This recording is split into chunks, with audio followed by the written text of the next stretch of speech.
Hey, Drew, you killed this shit. Drew, you killed this shit.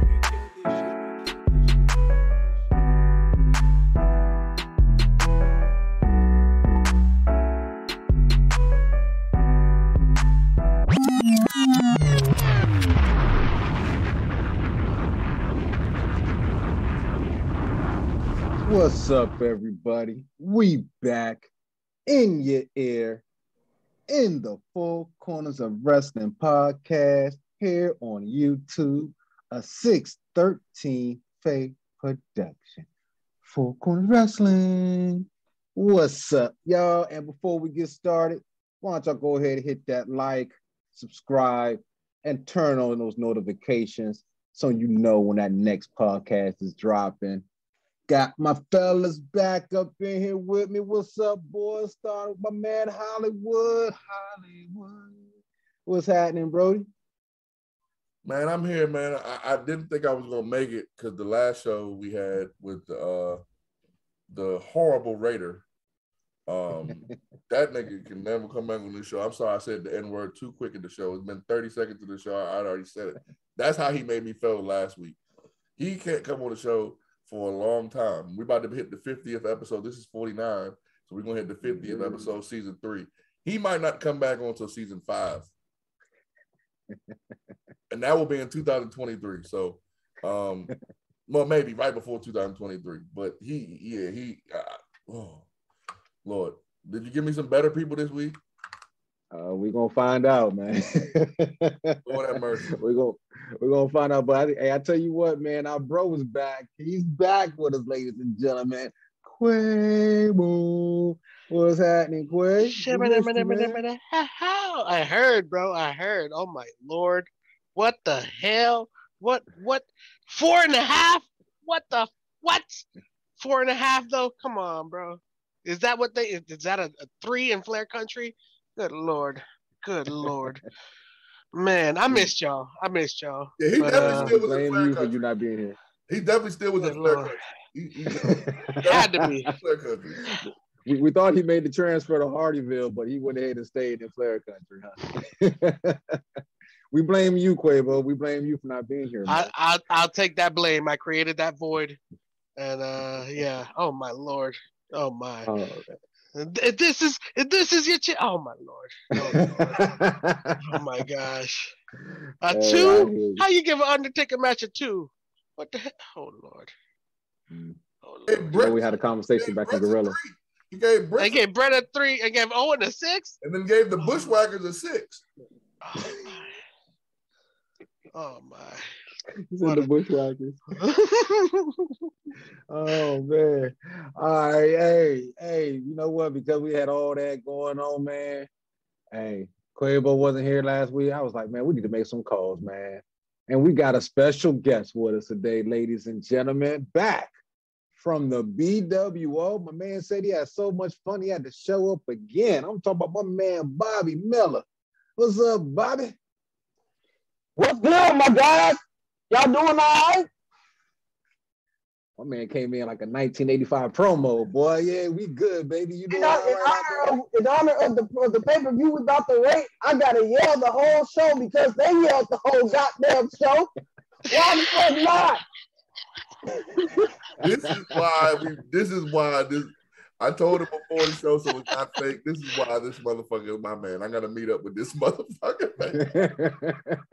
I can't do that shit the whole show, but they yelled the whole entire show. I was like, geez, the commentary, everybody in the promos, like, this is one.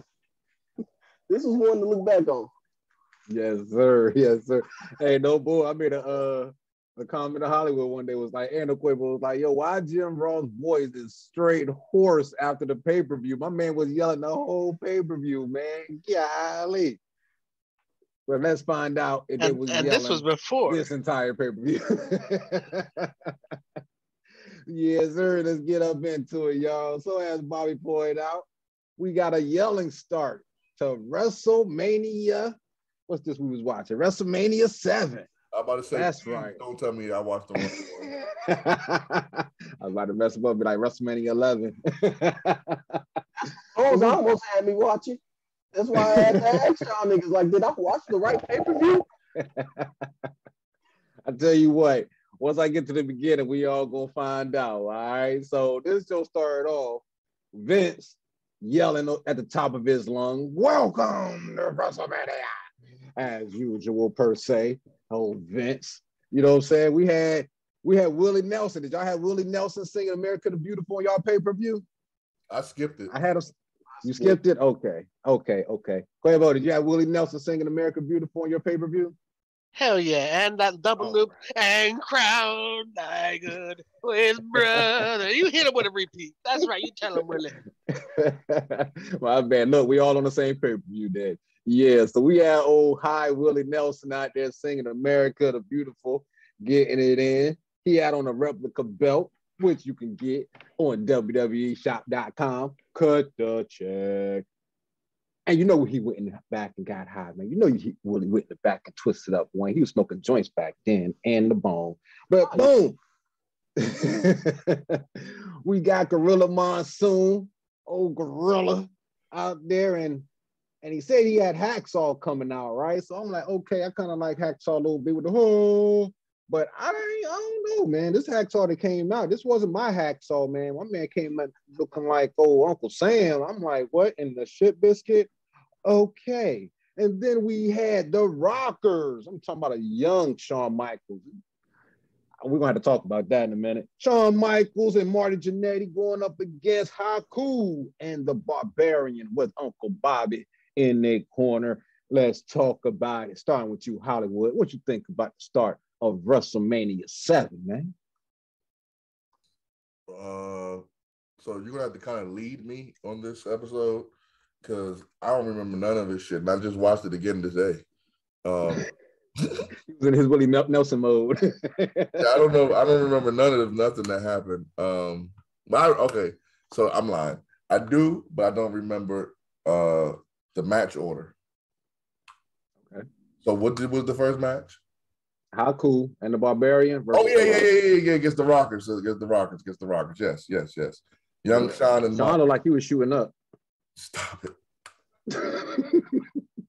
I'm just saying, though, he was big as shit. This was that era. Shit. I ain't never seen Shawn Michaels that big, bro. This was that era, though. This was right before the what you call it? This was right before the steroid case. Mm-hmm. Because this was WrestleMania 7, so this is the early 90s. So it might not. 91. I'm not going to insinuate that Shawn was shooting up. If you like to take that, then that's on you. I mean, even his mullet looked like it was on roids, bro. His mullet was strong. Hey, they tell a story. It's a story about Shawn Michaels. Somebody telling him he needed a haircut, and he told him he had a mullet. He needed to cut his mullet, and he didn't know what a mullet was because he was so used to just going and getting the haircut that he got. That shit was funny. But anyway, yeah, man. One thing about the Rockers, they never won the belts. Like, the Rockers never won the tag team belts, but they were so over. And the crowd loved them. This match, to me, so back then, I can't tell you what I thought back then, because I definitely watched it back then, but I can tell you now, looking back, you knew Shawn was going to be a star. Mm-hmm. Shawn was just so good. He was even good back then. And the dynasty, Samoan dynasty over there, they weren't too shabby themselves. I mean, they was pretty good. When he did the head dive off the top rope, he made sure his head didn't hit that damn ground. He was smart. When he missed, he knew he was missing. About the Barbarian. Yeah. When he put his hands down, if you go back and watch it, you could tell he knew that he was going to miss. So, I mean, that was part of the match that he was going to miss. But he put his hands down like, yeah, bro, I ain't, you know what I'm saying? I ain't with that. You know what I'm saying? I ain't letting my head hit this joint. But good match, solid match to start off the pay-per-view. I don't really have too many bad parts of it. I think it was a good, solid match to start off WrestleMania. With the recent WrestleManias, I want to say like 30 and up, we've been used to WrestleMania starting off super fast. You know what I'm saying? And going back watching a lot of these old ones, you know, it kind of builds it up, you know. So kudos to them. It was a good match. Shawn Michaels. I mean, Marty Jannetty was a good worker too, though. So let's not get it twisted. But you can tell with this match, and kind of it's another tag team match later that I'm going to say the same thing about. But you can tell who was going to be the superstar in the group, you know. And really, that era, tag teams really didn't break up like that in that era. So, yeah, you could tell that Shawn was about to, you know what I'm saying? Like when Shawn kicked them through kicked them through the glass, it makes so much more sense now. Yeah, you saying they never won a tag team belt. Shawn was like, man, fuck this. Yeah, Let me go win the world championship belt and the Intercontinental belt. They might have been one of the most over teams or over wrestlers. Like, you know how people are saying now, rest in peace, Scott Hall. You know how people are saying that he's one of the people that should have won the world title? Well, the Rockers are the same thing. The Rockers kind of won it before. It was some fuckery behind it, though. They won it like at a house show, but I think like they took it back from them. Yeah, they took it back because they didn't want to air the match because the rope had broke during the match or something like that. Yeah, so technically they won it, but they never got to win it. Like, you know what I'm saying? They never got to be the champs. So they were the most over team or most over, you know what I'm saying, wrestlers that I could think of from the 90s that should have got, like, there's a lot of people, British Bulldog, they say British Bulldog, but the Rockers should have been, they were over, super over. So good way to start WrestleMania. I don't know why they chose Hacksaw for this match. Because this wasn't a USA versus anybody match, but whatever. The whole damn arena was decked out in red, white, and blue. That just shows you how ruthless America is. America just get real American spirited when we win a war. What year ago? We was in the Iraqi war, the Gulf War, excuse me, during this time. Over at this point? Nah, it was still going on. It was still going on. Yeah, it was still going on at this time. Yep. The story that they say behind the venue of the pay-per-view, it was supposed to be in the stadium, but they were saying that they had security issues, so they moved it to a smaller venue. Yeah. Well, they didn't get enough ticket sales, is what I'm gonna say. Yeah, that's the other story that people say. They didn't sell enough tickets. Yeah, I was actually living in Germany at this time when this thing was going on. So yeah, I was actually my father. He was actually in the military. So yeah, I was actually living through this while this pay-per-view was going on. So yeah, that's I believe the rumor about the threats, because the Super Bowl got threatened that year too. But I don't believe that they didn't sell enough tickets. This is Hulk Hogan you're talking about. No, but I saw some empty seats in that stadium. Yeah, because a lot of empty seats. Because people didn't, because it wasn't supposed to be in LA, it wasn't supposed to be there. You're gonna have that. Right. You're gonna have it first. You gotta remember there was no internet back then. So how would you know that the venue switched? When you show up to the original venue and they say, sorry, the location has changed to this venue. Yeah. That, I mean, possibly. Back then, it was a different time period. You know what I'm saying? I just don't see WrestleMania or a pay-per-view that Hulk Hogan back then was headlining. They ain't selling enough tickets. Because they just sold out the Toronto Superdome the year before with Hogan and Warrior. Okay. So, or maybe, I mean, I don't know, maybe people weren't fucking with him. I just don't remember WWE ever being in a downslide of people not being there ticket-wise because of Hogan. Like, I mean, I was in Germany at the time, so I couldn't. But you ain't had no tickets, so that, you know what I'm saying? No, I was in Germany. I wasn't getting no tickets either. So right. Me neither. I'm put it like this. We're not even nowhere near the end, but I'll say, I think it's safe to say when people talk about WrestleManias, they don't really talk about 7.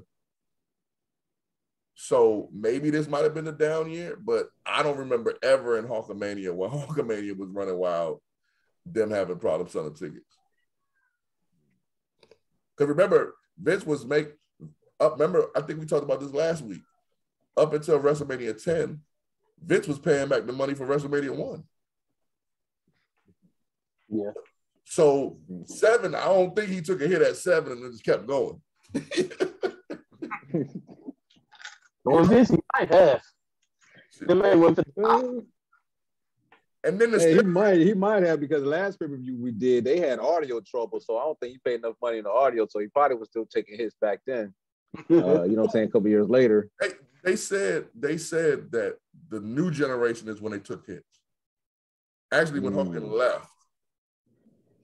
When Brett was champ, Shawn was champ, Diesel was champ, Undertaker was champ. Like the worst years in the company history. Yeah, those were the worst years. And that's how WCW even got a chance to start offering Razor and Diesel that money. Because the WWE, they couldn't. Brett left only because Vince couldn't pay him no more. Well, not pay him no more, pay him what they agreed to. What he wanted. No, what they agreed to. That's why Brett always will have a point to his argument, because they agreed, they had already signed a deal. And Vince came back and said, hey, yo, I can't pay you this. Mm-hmm. So, yeah, so that's why Brett kind of was mad, like, all right, bet I'll go to WCW, get this money. But then on the flip side, like, Vince was like, nah, but you can't leave with my belt. Right. So, but anyway, I'm getting further off, whatever. Right. Yeah, go to the other dudes. All right, Quavo. What you think about the opening of WrestleMania 7 and the match with Uncle Haku, we gonna call him, the Barbarian and the Rockers, man. Uncle Haku don't be playing in that ring, man. Oh no, he don't. He definitely don't, bro. He definitely don't. And Barbarian will take any move that he needs to do, like pulling hair and jumping out the ring and making sure you get whiplash with your mullet there. So he don't play. He don't play at all. The match was a pretty quick story. It was moral of the day, teamwork works out in the long term. And Rockers came out with it, bro. I gave it to Sean. He was looking spry as hell, bro. He was definitely looking spry. Even with the promo with him yelling like, oh my gosh, he was at 11, bro. I don't know what he was on. Goodness gracious. Whew. But it looked like he wanted to tell Marty shut the fuck up. He did. He kind of was like, you know what? You're ruining this promo. Let me show you how it's done, Shawn Michaels style. Yeah. He was in it. He was in it to win it, bro. Yeah. But good for them, bro. Good for them, bro. These Rockers, they came in, took the win, and it wasn't no easy win either, because Haku and Barbarian gave him a good workout, especially Jannetty, bro. Phew. Man, they were giving him the work. But yo, it was a decent match, 10 minutes long, definitely entertaining, and it was good to watch, man. Good for them, bro. Give it to the Rockers, yo.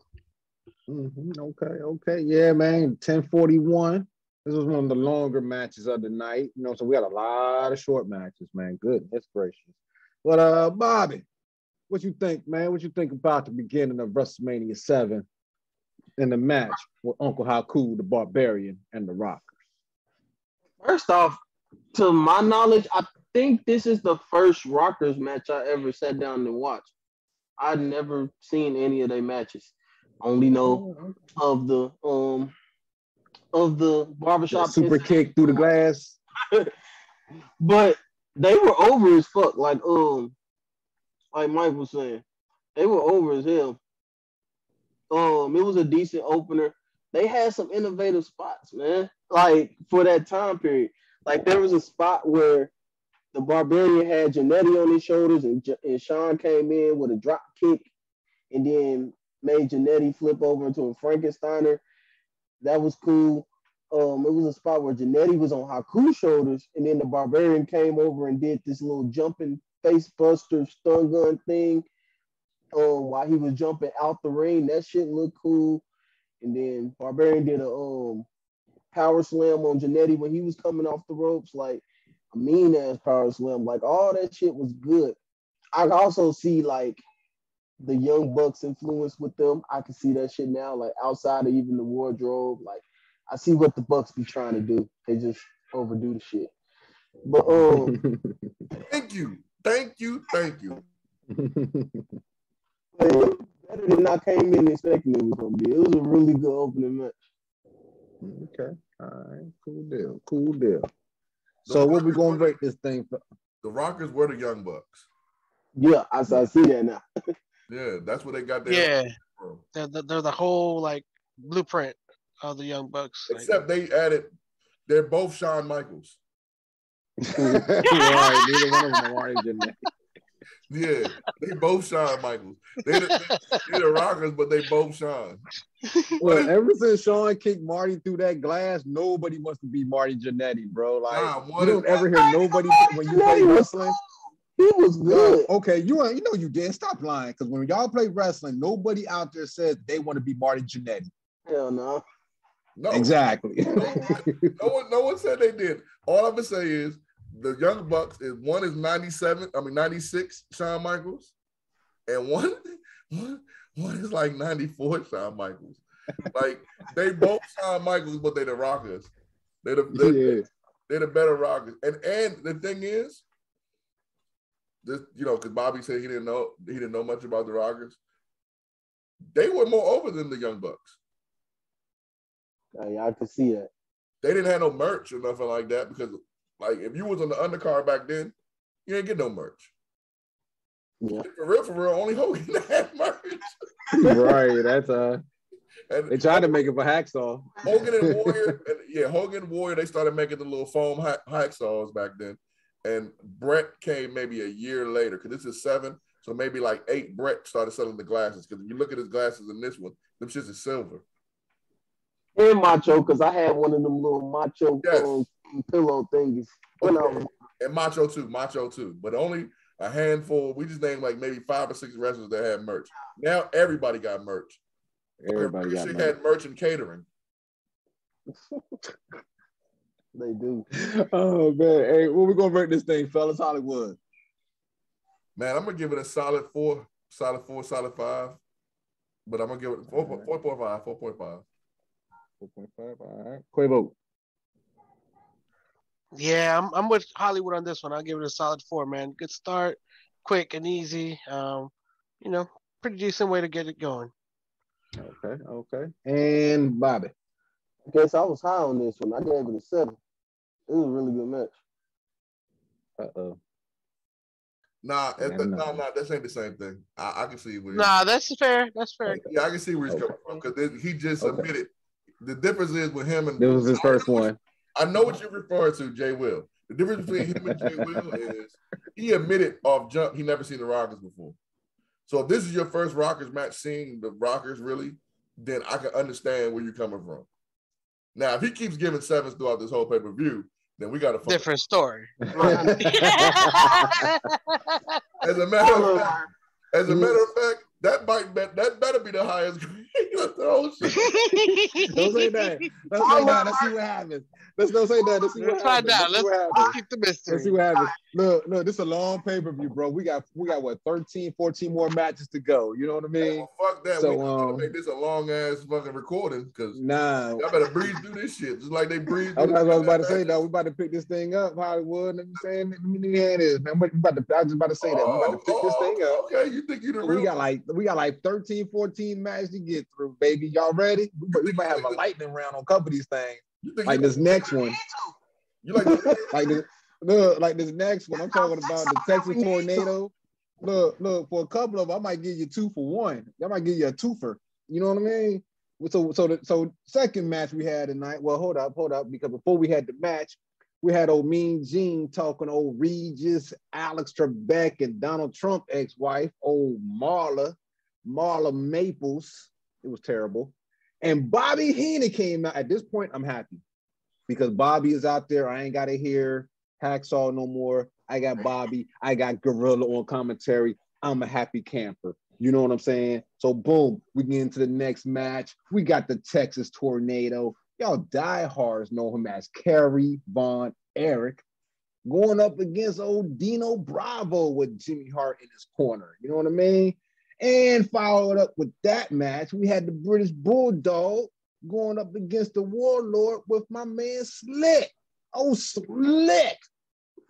Let's talk about it. Quavo, what you think about these next two segments, man? Old Texas Tornado Carry, Von Erich going up against Dino Bravo, and the British Bulldog going up against the Warlord.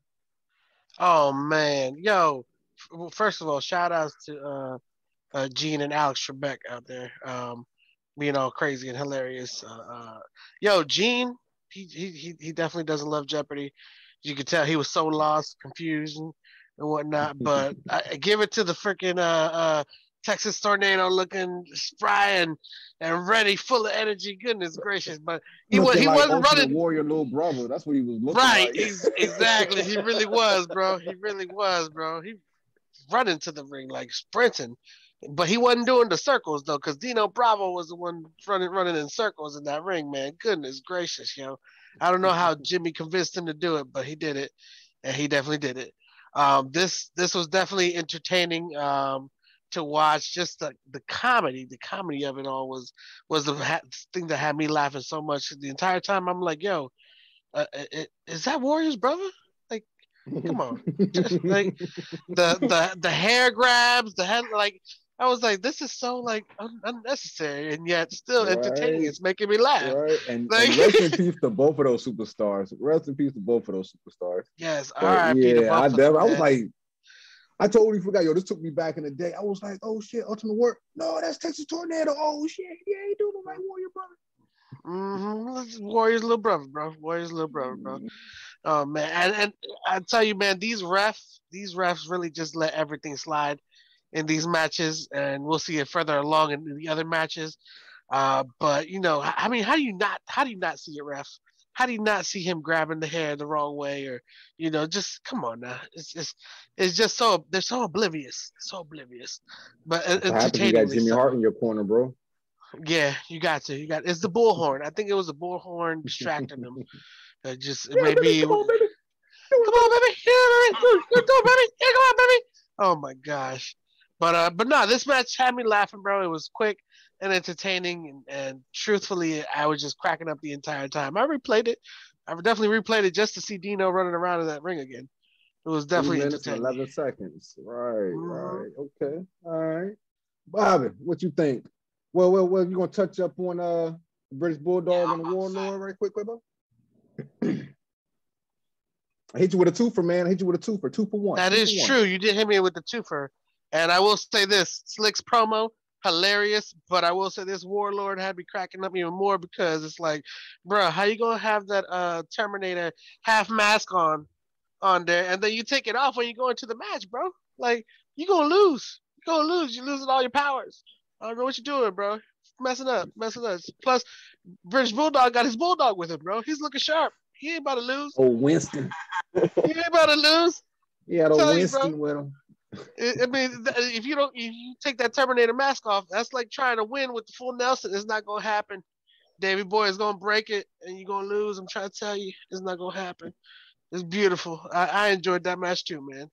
Good way to make that Bulldog look strong. Okay, all right. Bobby, what you think about old the Texas Tornado? Rest in peace, Kerry Von Erich, and rest in peace to Dino Bravo. You know what I mean? And the British Bulldog with the Warlord. For real, once Slick gave his promo, the Warlord could have shut the fuck up for me, bro. I need to hear nothing from the Warlord, man. What you think? But that Texas Tornado Dio Bravo match, as I said, it felt like filler, short. It wasn't nothing to talk about. I wasn't entertained by that match. Wasn't really much to talk about it. Bulldog versus Warlord match. I don't know why the fuck I put Wardlow in my match. I must have been watching some AEW or something. But but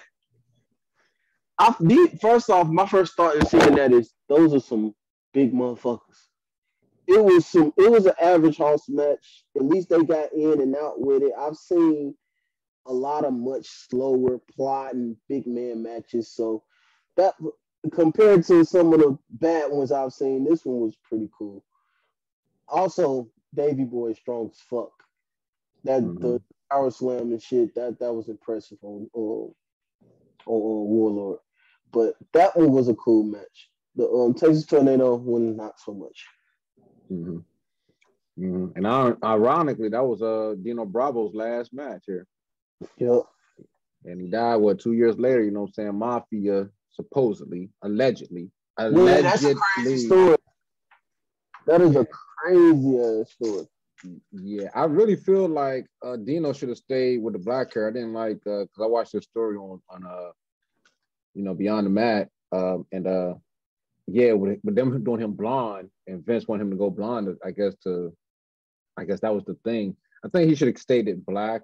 I think that would have probably helped his career. Because hair color it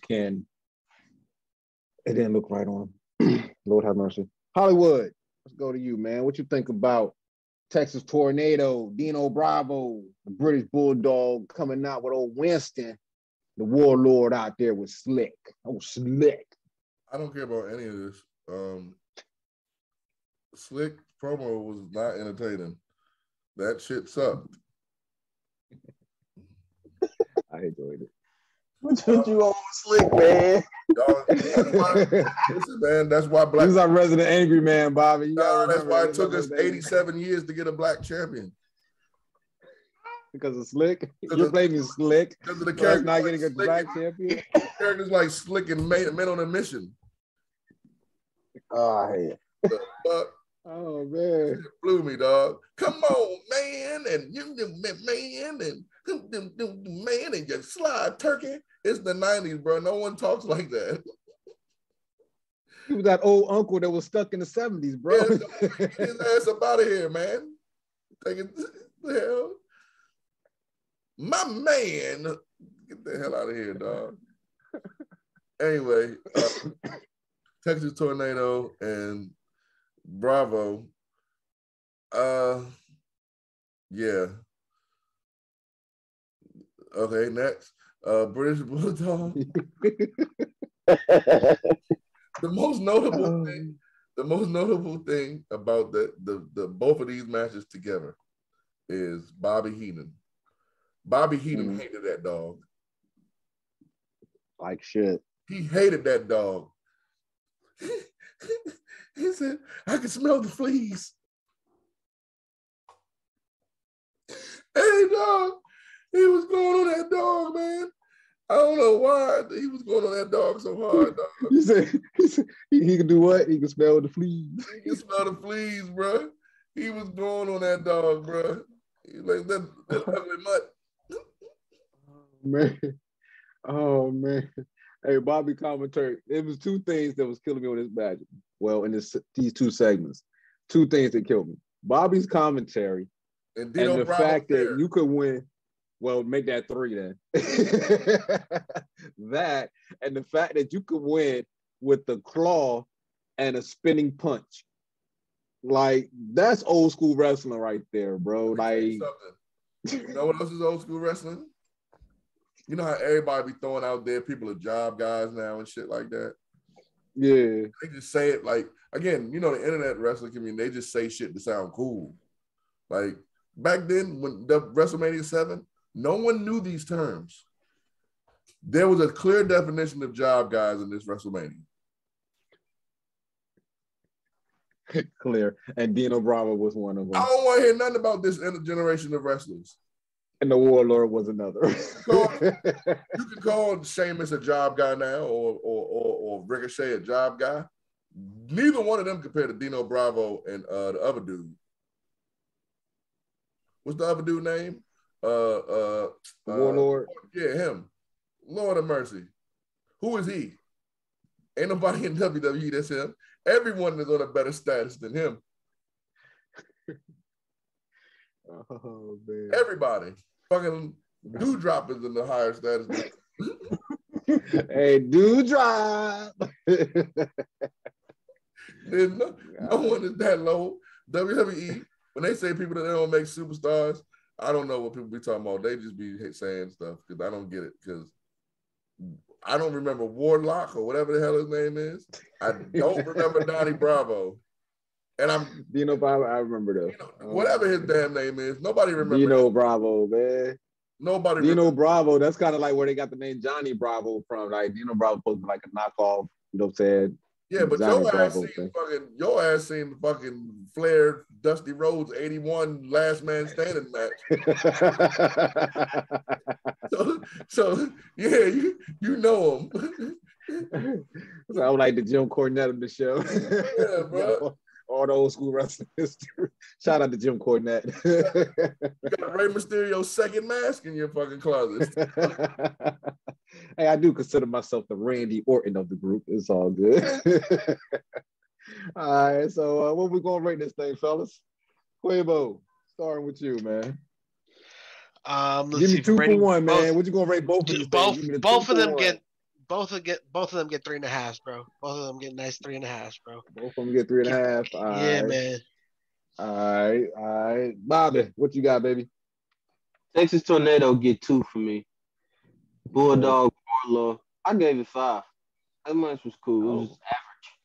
It was just there. Okay, let's split that in 2. All right. Cool deal. Hollywood, what you got?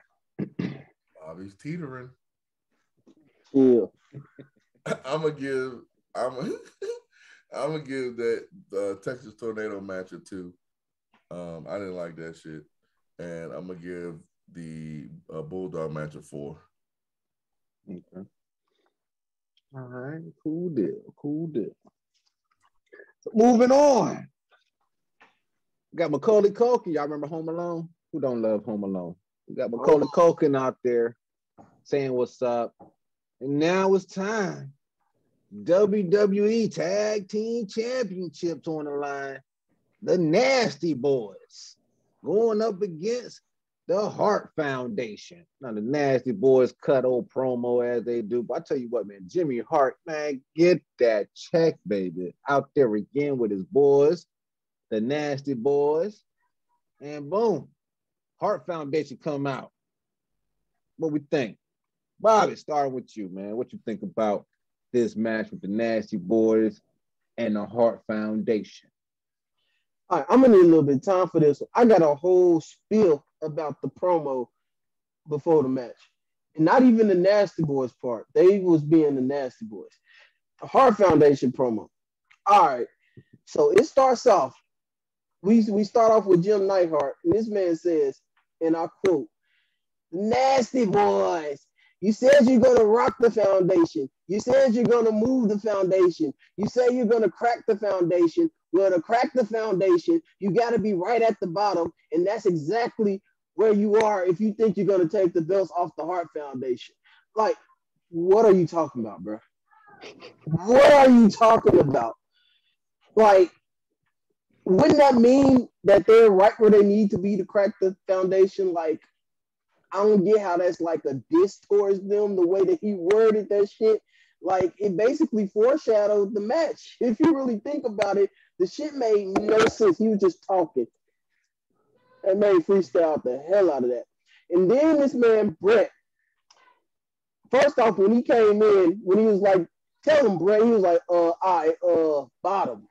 Like, this man was trying to think of something on the spot, and you could clearly tell that he was trying to think of some shit, which sounded horrible. And then he said, "We don't think you're nasty. We think you scum." Like, another line that didn't make no goddamn sense in the promo. Like, but scum is nasty. What are y'all even talking about? This promo made no sense. And, you know, niggas complain about scripted promos today. Folks cutting promos like this is exactly why scripts ain't a bad thing. Niggas like Jim Neidhart need a script. They needed somebody to write. They needed some notes or something. Because that was terrible. That damn near made me mad.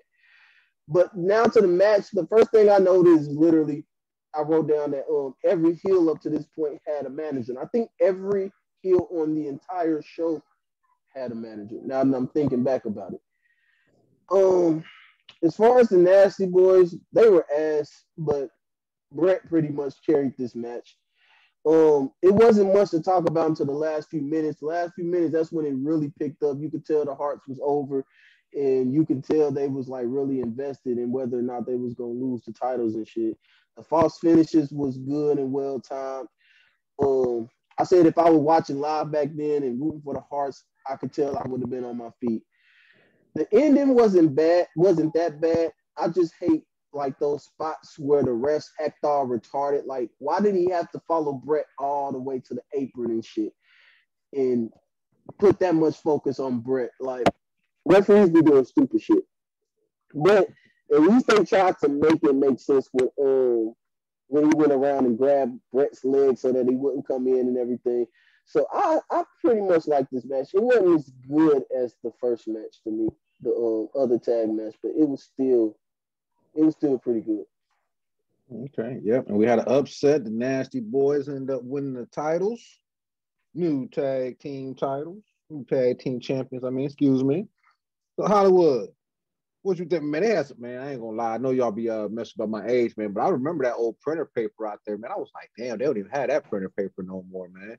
Like me paying attention to detail. But what you think about this match right here, Hollywood? Nasty Boys with Jimmy Hart going up against the Hart Foundation. Okay, so Jimmy Hart had the most WrestleMania appearances ever. Somebody probably just broke his record. Like in one WrestleMania, he had the most appearances. Jimmy Hart was trying to get that camera time, man. I swear. Dog, he was there, bro. Like he said, "Let me be a part of everything, baby. Let me be on everything, baby." 4 times. And, 4 times he came out this night. Let me say this, man. No disrespect, with all disrespect. The Nasty Boys suck. They always suck. Even when they went to WCW, they suck. I did not like them. It was a horrible gimmick. I guess it was for the times, and that was that culture. I was engulfed in rap and other stuff at that time as a young kid. They sucked. I'm sorry. Again, to the Rockers match, we knew, and this match clearly showed who the star was going to be. Like Bobby said, Bret Hart carried this match. Another part to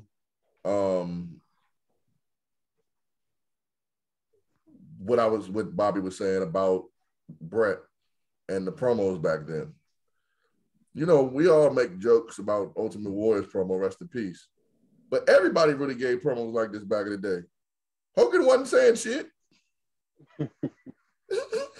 Hogan wasn't saying nothing. Let me tell you something, brother. I'm going to come down there. I'm going to pound you, and I'm going to eat my vitamins and say my prayers. And what the fuck does that have to do with you going down to the ring? And the little Hulkamaniacs, we're going to come up with a plan to take you down. When the Hulkamaniacs feel the wave of mass destruction. I got a missile launched up for him right here, brother. Right here. I got him right here. Like, duh, everybody gave them, I guess, roided up promos because Lord of mercy. It was something about them Hearts, though, man. The Hearts were bad. They were bad. Like, that's why I said, you know, Bret was the star of this match. I hated the finish. If you would have bet me any money that the Nasty Boys was going to win, I'd have lost all my money. Because I thought no way in hell they was about to beat the Hart Foundation. And then I remembered that you know, I think this is like when they made Bret and Shawn single. That was Bret's last match with the Hart Foundation. That's what I thought. And I thought Shawn wasn't too far after this. Nope, he wasn't. The next WrestleMania, he was coming out with Sherry in the first match.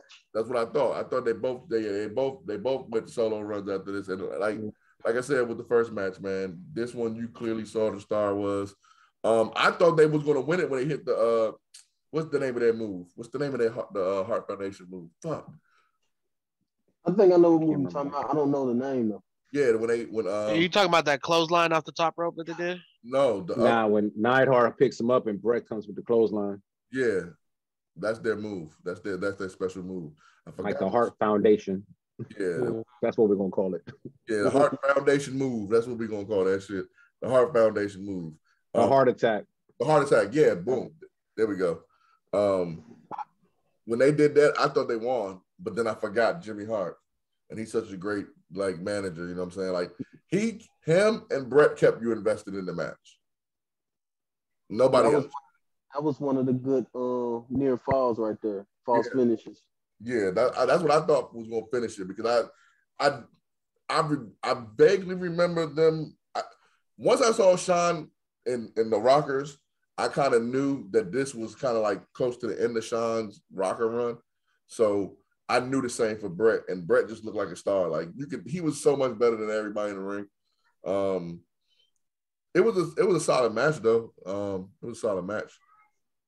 I just don't know if it was better than the first one. Okay. All right. This jump went 12 minutes, Quabo.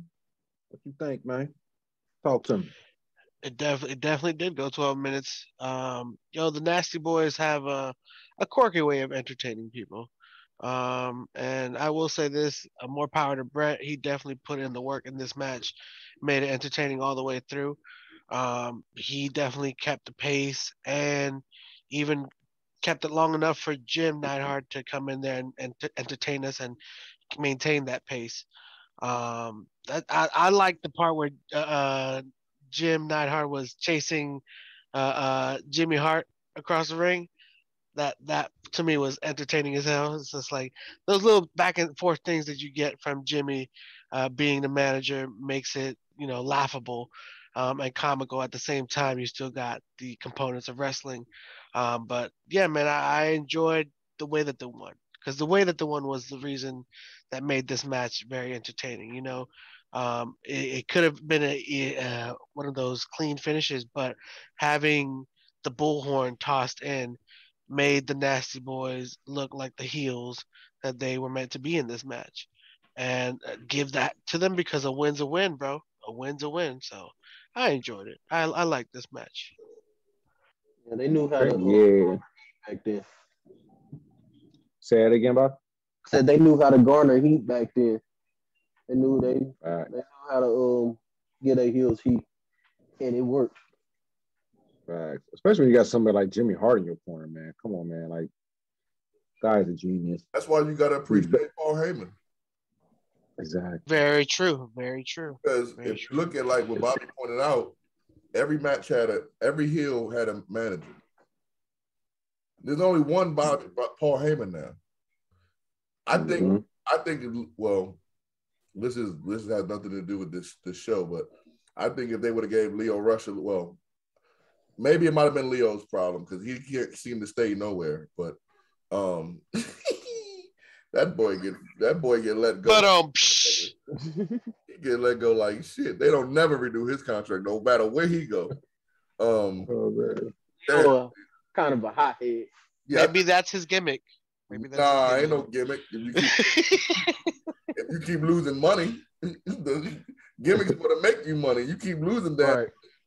But I think Leo Rush could have been another one of them guys. He definitely was better than Slick. Yeah, I give you that. Like we're gonna rate this. He kind of made Bobby Lashley bending over a thing. Yeah. Ooh. Yeah. Okay. This is true. So we're gonna rate this thing, fellas. We're gonna rate this thing. Bobby, starting with you, man. What we gonna rate the new Hall of Fame candidates, the Nasty Boys versus the Hart Foundation? I gave it 6 out of 10. I liked it, not because of the Nasty Boys though, but I liked it. All right. Hollywood. At this rate, Bobby's going to give Hulk Hogan match a 10. So, you sure about that? Something's going to get a 10 on this show. Nah. I can feel it. I'm not going to lie. There's something that was close, but none got a 10. Shit. It's hard to get a 10 out of me. Shit, close. Okay. We'll get to it. There's one match I really like. Shit, I thought you liked all of them so far. This one's a 4. I give it a 4. All right, Quabo. I'm gonna be in the middle between the both of them. I give this one a 5. It was entertaining. A lot of things that just made me laugh. Just gave me a good laugh to it. I like the drama at the end. I like those matches that build up to to that ending with false finishes and all that shit. Mm-hmm. I miss bringing them in the hard way. That's what I miss. Like when I used to be on the rope and pull the rope and bring them in, they got to do the flip over. You don't even see that move no more. Nobody does that. Nah. I always liked that move back in the day. All right, so moving on, fellas. Let me give y'all 2 for 1 this time. 2 for 1. So we had the promo, and this thing was like pretty disgusting, man. We had the promo with Jake Roberts and Rick the Model Martel. Y'all remember Rick Martel walking around with that old fragrance bottle and thing, the scarf, and and he ended up spraying Jake in the eyes. And I ain't know that your eye, you know what I'm saying, your whole pupil would go away, getting sprayed, because Jake's whole pupil was white. I was like, what the shit biscuit? So yeah, we had a blindfold match, even though Jake got his sight back. It was still the blindfold match with him and Rick Martel. And then we had Superfly Jimmy Snooker going up against The Undertaker with old Paul Bearer in his corner. Let's talk about it. Hollywood, what you think about these 2 segments right here, bro? The man sprayed the snake. The man sprayed the snake. Hey, dog. When Bobby said they know how to get heat back then, dog, this is what they cannot do nowadays. Peter would have been on their ass. Right. You are absolutely right. The real WWF would have been on their ass. Hey, dog, it didn't even have to be a snake in there. Just insinuating that he did that to a snake, they would have been on their ass, bro. Dog, oh, man, when I seen that shit, and you're right, man, I never seen nobody get sprayed with any type of substance, not even mace, that makes somebody's eyes do that. Hey, dog, what the fuck were we watching as kids, bro? So I was 11. I was all into that shit back in the day. Like, Me too, shit. Bro. Me too, bro. I was into this shit. Like, oh my God, did you see his eye? That's probably why my parents thought I was stupid. Right. You watching that bullshit. They was watching that shit with me too. At a certain point in time, they was like, all right, this bullshit. Now, my daddy was right there with me. Yeah, you see his eye? No, my dad was like that for a minute too, until like something happened. I forgot what wrestling moment made him just be like, all right, I'm gonna let you watch this shit in the room by yourself. Because he would just go in the room. Because I don't remember, but this might have been it. I don't know. Because that shit, that man, I was like, both of them too. Both of his eyes was fucked up. Both of them. One was pure white, and the other one was just motherfucking just fucked up. Like he was smoking, and that was the only eye that can get high. I didn't get it. But hey, you know, the shit we watched as kids, man, that we got away with. Boy, I tell you. The match itself, I mean, why? Because you know what? I can't even say why. I'm gonna say they knew that we were so invested in this bullshit, they can feed us anything. And this is one of those things that they fed us that was like, all right, bro, what the hell is this? Then you said Snooker and Taker. Who knew that this would be the streak? You know? I thought there was no chance in hell that Jimmy Superfly Snooker was going to beat The Undertaker. And it was no chance in hell that he was going to beat The Undertaker in this match. There was no indication that he was going to win, to me, at least. Yeah, man. I mean, I'm glad you put those two quick together because wasn't much to really talk about. That blindfold match was like, bro, what the fuck am I watching? I really was mad that we was watching this shit at that point. I was like, all right, dog, this is Vince, man, listen. It's not even like, you know how people say Vince gonna go to hell and shit like that?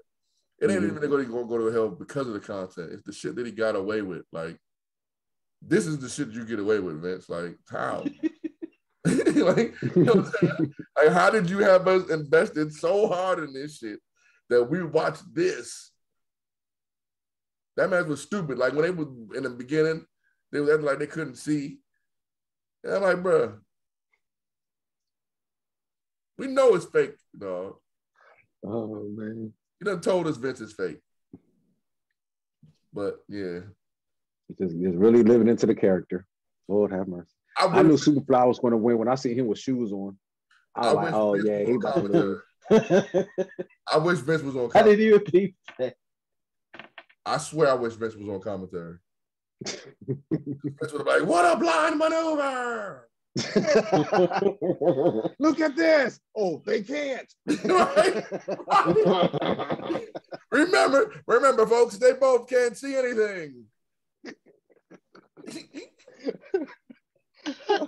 Oh man, Quabo. What you think, man? Taker's debut, Snooker his first victim. I'm telling you, man. As soon as I see Snooker with the boots on, I was like, yeah, Snooker gonna lose. And this was like a squash match, man. This show was 4 minutes and 4:20. 4:20. Yeah. Yeah. I mean, the Jake the Snake versus Rick Martel. That was 9 minutes of fumbling around. That was, it really was, bro. It was just like, bro, how did they get away with making this a match? Is my thing. How did you get away with it, Vince? How'd you do it? I mean, even it's just some of the stuff that they were just doing. I was just like, bro, it's so obvious you could see each other through those masks. It's not even funny. Like it's like even blind people would have contact quicker than what y'all are doing. Y'all are just obviously like walking around each other. It's just too obvious. It's not like Rell's favorite line. It's not believable. It's not believable. It's not believable. Hey, but Quavo, real quick. Yeah. To your point, what you just said. You know when your senses, you lose one sense, the other senses get better? Yeah. This nigga walk around with a perfume all day long, spraying perfume, and you mean to tell me you can't smell?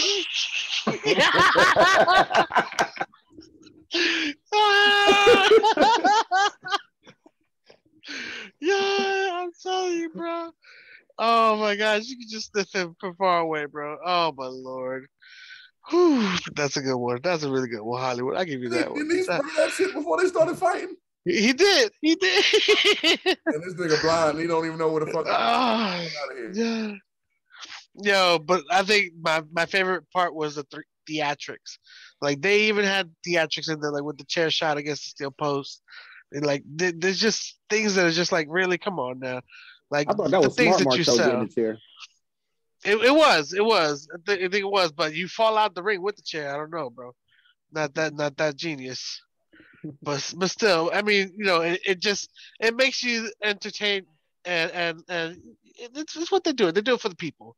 They do it to make you laugh. They do it to make you get involved and invested in the story. And we were all invested, apparently. And we still believe that they're scared of that snake. Obviously, you're not scared of the snake, bro. You're not scared of the snake. But I'm glad he wrapped it all around you afterwards, because that shit was funny. It truly was. Undertaker and Snooker. I mean, the match was okay. Snooker, I mean, he did what he was supposed to do. Be a part of the streak. Get the big guy's attention. But I mean, at the end of the day, it's just like, Undertaker was meant to win this match. He looked like the dead man, and he definitely had that look like, you know what, I'm not about to lose to no Snooker. Like, if a rope can beat you, like you land into a rope and fall out the ring, bro, you ain't about to lose to the Undertaker, bro. I'm sorry. I mean, you're not gonna beat him, bro. You're just not gonna beat him, bro. And he's got Paul Bearer with him. No, you're not about to win. You're not about to win. So I mean, it just I enjoyed the match for what it was, though, because they still put on a hell of a show, headbutts and all, but still, it's like, this is Taker's moment, bro. He ain't about to lose. And it was good. It was worth it. Taker becoming 1-0 at WrestleMania. Yeah. What you think, Bobby? Hey, Gorilla said that Jake Roberts and Rick Martel match was a tremendous match. Do you agree? So I got serious right there, like it's an interview. All right, so y'all probably about to shit on me when my elbow drop podcast niggas hear this. They gonna shit on me too. I'm gonna defend this blindfold match, man. I didn't rate it high or nothing like that. Don't get me wrong, but like this match should have been like a 0 out of 10 but it wasn't. But it wasn't to me. It's like if you take everything out of context, because it was only like 2 or 3 whole wrestling moves that they did in the whole damn thing, then yeah, it was a 0 out of 10 wrestling match. But the fact that the psychology of this match made it a little better than what people always give it credit for. And like the fact that the crowd was into this shit like a motherfucker. And Jake was able to use that shit to his advantage and shit. Like, they knew they weren't going to be able to do shit in this match, so they figured out other ways to get the crowd engaged. Like, the whole time he would point, and the crowd would be right there like, no, point that way. Yeah, you over there. Go get him. Like, this feud was so big that all folks wanted to see was him get his hands on Martel, and that's it. That's why they popped at the end when he finally got the DDT. That's all that they needed to give him. That's all that the fans wanted. Like I said, all the crowd participation, the crowd reaction, the little comedy moments, like Quavo said, where he had the chair and he hit the steel post. That shit was funny. Or when he went over and touched Damien and then flipped out when he touched the snake. That shit was funny. It was other shit where they brought in all the psychology in there just to see us, just to make people want to see him get his hands on Rick Martel finally. I think they did a decent job with that as far as keeping the fans hot when it wasn't supposed to be shit. That shit should have been a dud. So yeah, that was more enjoyable than it should have ever had to be. I can agree with that. Because the psychology did have me like, after a couple of minutes of watching it, I'm like, all right, he's right there. Damn it, he's right there. You know, like you're watching a horror movie. Like grab him, damn it. I had more fun watching this match than quite a few of these matches. Okay. Oh, snap. We about to get to the rating system. Let's see what he gets. Matter of fact, what do you rate it, Bobby? I mean, I still gave it a 4. Don't get me wrong. I ain't rated too high. But it shouldn't have been that. It shouldn't have even been that. Mm. But I did give it a 4. Okay. What about Taker and Snooker? Oh, yeah. I didn't even talk about that. Basically, it was a squash match, nothing to see. If you ask me, that match went too long, really, if you ask me. It looked like they kind of botched the ending because I think that Taker was supposed to catch Snooker and then flip him over for the tombstone, but he like had to put him down and then he like hit him and then picked him right back up. So I think that was kind of botched. I gave that one a 3. Okay. Cool. What about you, Hollywood? What you give these 2 segments here? I got a headache. This man gave that match. I told you the internet wrestling word psychology. Nobody knew what the fuck that meant. That was the Thunderdome, man. Now. the Thunderdome, man. Those were the Thunderdome people. Wasn't nobody cheering that bullshit. That's the Thunderdome day words. You know, the Thunderdome. You know how WWE piping in crowd noise? That's what they did. They had a bunch of 10 people in one room yelling left. Are you that shit, man? You could see the people in there cheering that. I'm fucking with them people. Just listen. I'm supposed to just get my rating, but since you get that shit so fucking high, man, god dang, that drink was a 1, man. That drink was some bullshit. Dog, Vince can sell anything, dog. I'm telling you, dog. Yeah, this match proved it. That blindfold match proved Vince will sell anything. Dog, Vince can tell you, hey, dog, I bought your house. You got to buy it back. That boy sell water to a well, boy. I tell you what. All that mercy, bro. This match. That shit worked. This man said the Undertaker match was too long. This match was too long. Yeah, that jump went almost 9 minutes. Matter of fact, we talked about this shit. It was too long. I could say it was too long. After a while, they could have went ahead and ended it, but it was still slightly entertaining. more than it should have went to been. the outside of the ring. They started inside the ring, went to the outside of the ring, blindfolded with a bag over their head, and then worked their way back in the ring before the 10 count and still finished the match. The fucking black bag you get from the beer store. Niggas had me laughing, talking about, get that nigga, get him. Quabo, please help me. Hey, well, hold up. I need the second half, Hollywood. Taker and Snooker. What you rating that? Shit. I gotta give it a 4. Okay. Quavo, what's up with you, man? What you rate these two matches, man? I'll give Jake the Snakes versus Martel a 3. I'm giving Takers a 2. I'm giving Takers a 2. You wasn't that far off for me. I enjoyed it because I like laughing. I like laughing at silly, stupid shit like that. You're the fucking TNA fan. What the? Oh, y'all got me on the show with 2 people that never seen the Rockers live. Come on, man. Oh man. Oh Lord, have mercy. All right, so we move it on. That man, he would have loved Papa Shango. I was around to see Papa Shango now. Oh man. All right, y'all. So next, we got another video package, man. We got the video package leading up to the career-ending match. First time ever, last time ever. I'm talking about the Ultimate Warrior up against my dude, the Macho Man, King's Digging. Oh, yeah. Randy Savage out there with Queen's sister, Sensational Sherry. And we're gonna have this one by itself. This was my shit right here. 20 minutes, 47 seconds. Let's talk about it. Quabo, what you think about the Ultimate Warrior and the Macho Man Randy Savage? Oh yeah. Do you address him as the Macho King? Macho King. Oh yeah. Scary. Oh yeah. Oh yeah. Get my back machismo on up in here, baby. Let's get it.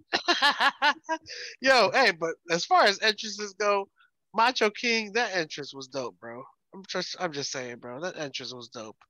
The match was long and grueling. And Miss Elizabeth, I will say this: you made the match. You made the match entertaining because you look so concerned the entire way. I mean, there's not too many other faces that you did, but you know, the faces of concern, they were a constant reminder that you cared about Macho. You definitely cared about Macho. Oh, Randy.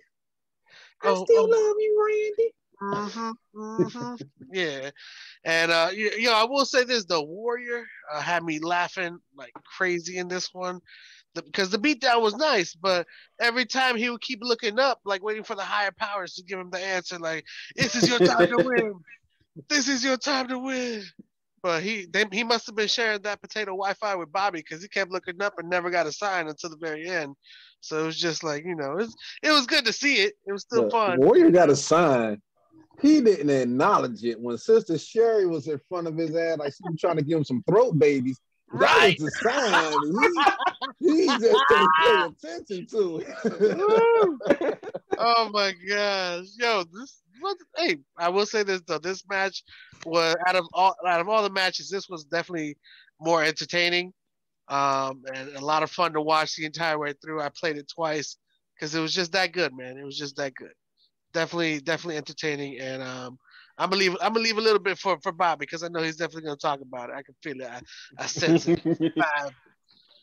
Okay. What you think, Bobby? You know what I'm saying? Yeah, you had Sister Sherry, like I said, she was trying to plead with Ultimate. You know what I'm saying? She was begging for them throat babies, boy. She was begging them things. Then we had Elizabeth out there with the human noise, as Bobby called it. What you think about this segment, bro?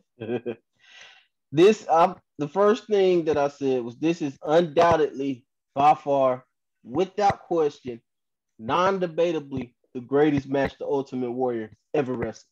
Definitely. I totally agree. Best Warrior match ever. Definitely was. He didn't have that many good ones. Really didn't.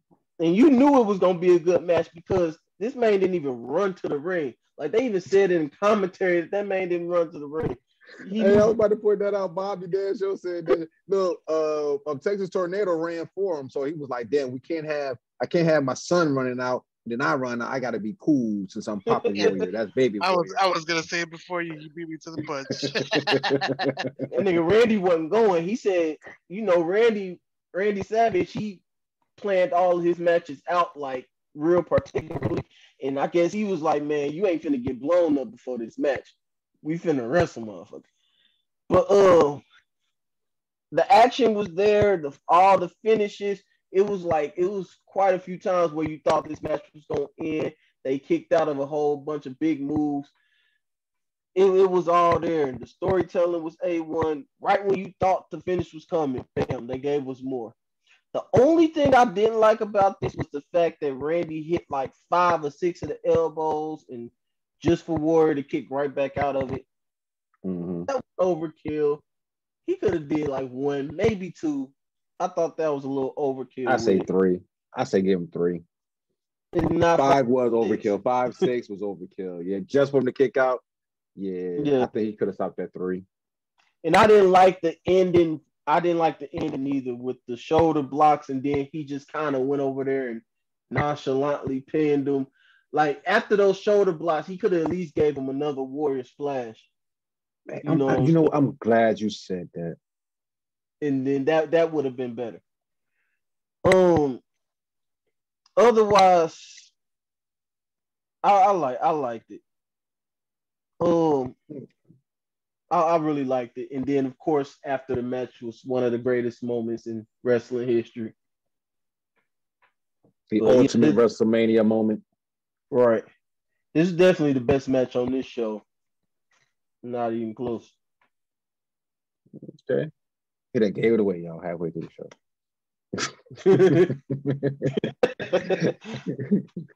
Yeah, the show kind of went downhill after this. This was I agree. This was like the best Warrior match I seen. Like I think I even hit Hollywood up. It was like, yo, definitely best Warrior match ever.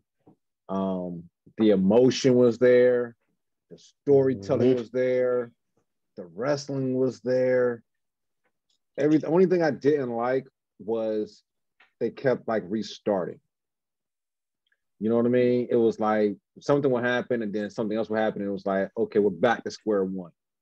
You know what I mean? So it was like you was engaged, but then you had to get engaged all over again. And for 21 minutes, let me tell you, goodness gracious. I feel like that was the only way he was going to get 20 minutes out of the Warrior. Right. I felt like knowing the way they say Macho Man crafted the matches, I feel like that's probably how he did it. He worked it out in like little segments to where Warrior can get it. He can do his shit. All right, let's get it back here. Now we're going to do this because Warrior wasn't just finna go. No, there's no way he was about to do that. So he just crafted out the best way we could do that. Do a few spots, let him get his breath, few spots, let him get a breather. And it ended up working okay. That's a good point because you can catch Warrior pulling to the face paint off, and credit to Warrior for doing that because pulling the face paint off is like a significant show of fatigue. You know what I mean? So even if you're in there for like 5 minutes, you get like 5 moves. He takes some face paint off, and it looks like he's got a lot of damage to him. Kind of like the new video game, you know what I mean? Which I saw Bianca Belair on a commercial, giggity goo, for that new WWE game. Hey, Bianca. But my bad, Bobby, go ahead. I'm done. That's it. Okay. All right. Hollywood, what you think, man? So when you texted me that this was Warrior's best match, I didn't reply because this wasn't his best match. Oh, come on, man. The one before this one, at WrestleMania 6 with Hulk Hogan, was better than this match. It was bigger, but wrestling-wise, better than this match. It was more storytelling in that match than it was this match. This match was the Macho Man work rate match. This match didn't make Warrior look better to me. This made Warrior, it just showed you how great Macho Man was to me. Mm-hmm. That's what this showed me. Now it showed me that Warrior could go through a lengthy match, but he did it the year before. So when people say that, it's like, again, I keep saying it, man. It's the internet dwarf shit, man. Motherfuckers be saying that shit on the internet. Warrior wasn't that. Oh no, bad. that's my personal opinion. That's my personal opinion. No, you can have your own personal opinion, but I mean, when people say he didn't have good matches, it's like, come on now. I mean, for his gimmick, that wasn't it. Not, but I mean, what was his gimmick? His gimmick was squashing people. Yeah, there's only a handful of people he didn't squash. Right. William Regal included. Yeah, I mean, Triple H. He squashed Triple H. He squashed the fuck out of Triple H. That pissed. He did not sell Triple H. That's because that's credit to them hiding his weaknesses, but that don't negate the fact that he couldn't really wrestle. I mean, for those times, he was decent, bro. We just seen on this pay-per-view, you done gave fucking Dino Bravo a 6 or whatever. I did not give Dino Bravo a 6. I gave that a 2. Dog, we done had worse wrestlers on this shit. So for us to be, I mean, I don't subscribe. And they all got bad ratings, except for the Nasty Boys. That was just because Bret Hart. That's what I feel about this match. I feel this match, Macho Man carried the whole match. This shit, all it was about Macho Man. Of course he did. Yeah, I think this match was all about Macho Man. I don't think this match really did nothing for the Warrior to me. I think that, like y'all both pointed out, that he could have did Macho Man doing the 5, what you call it, didn't do nothing for Warrior. That shit was stupid. I think that when Marshall pointed out that Bobby, you pointed out that he could at least hit Warrior could at least hit a fucking another splash on him. I think that now I'm not saying the match wasn't good. That's not what I'm saying. And to Bobby's point, it probably was one of the better matches on this pay-per-view, if not the best. But at the same time, I don't think Warrior had anything to do with it being that. I think it was all Macho Man to me, and I just think that the Warrior match versus Hogan was better. To me, it was something that it was more to me. And again, you did point this out, Bobby. We are watching these matches now, so we can't use the mindset of then. This wasn't no goddamn retirement match for Macho Man. Right, because he came back. So to me, there was more at stake in the Hogan match than there was at this one. Because we already knew Macho Man didn't retire. He went another fucking 20 years. He just went to WCW. Yeah, he just went to WCW and just kept fighting. And then he went to TNA. You know what I'm saying? So ain't that every wrestler's retirement though? Nah, except Sean. Until he came back all these years in Saudi Arabia. That's because they pressed him. Yeah. Undertaker was the one that pressed him. It wasn't because he really wanted to honor that. Like Sean really wanted to honor that because he didn't want to be one of those dudes. And we can say a lot about Sean. One of the only ones. Huh? The rest of, I say he was one of the only ones too. Yeah. The rest of them. Oh yeah. I know what you're saying. I mean, yeah, I'm not saying that. I'm just saying that to me, since we're watching it now, we know that really didn't happen. With the Hogan and Ultimate Warrior match, it was way more at stake. It was not just the WWF Championship. It was who's the next guy. You know what I'm saying? It was who was the next guy that was going to be the WWF. Who was going to replace Hogan? Now, I mean that's true. It was like I said, it was the bigger match, but I don't think it was the better wrestled match. I don't know, man. That match, when we watched that shit, Marshall came back and was like, dog, yeah, niggas can't say Hogan can't wrestle no more. Yeah, I did say that. But in my opinion, I feel like this, but to what you were saying, Macho carried this match. You can tell Macho carried this match. And maybe I'm saying that because I'm partially a big Macho Man fan. But I just feel like this match here, my personal opinion, this was a better Warrior match than the one with Hogan, even though the one with Hogan really highlighted that Hogan can wrestle. You know what I mean? Like I said last, what Vince said. Vince, everybody can wrestle, but can you wrestle good or can you wrestle bad? That pay-per-view with Warrior and Hogan showed that Hogan is a good wrestler. And to me, also to that point, Marshall, Hogan carried that match. He did.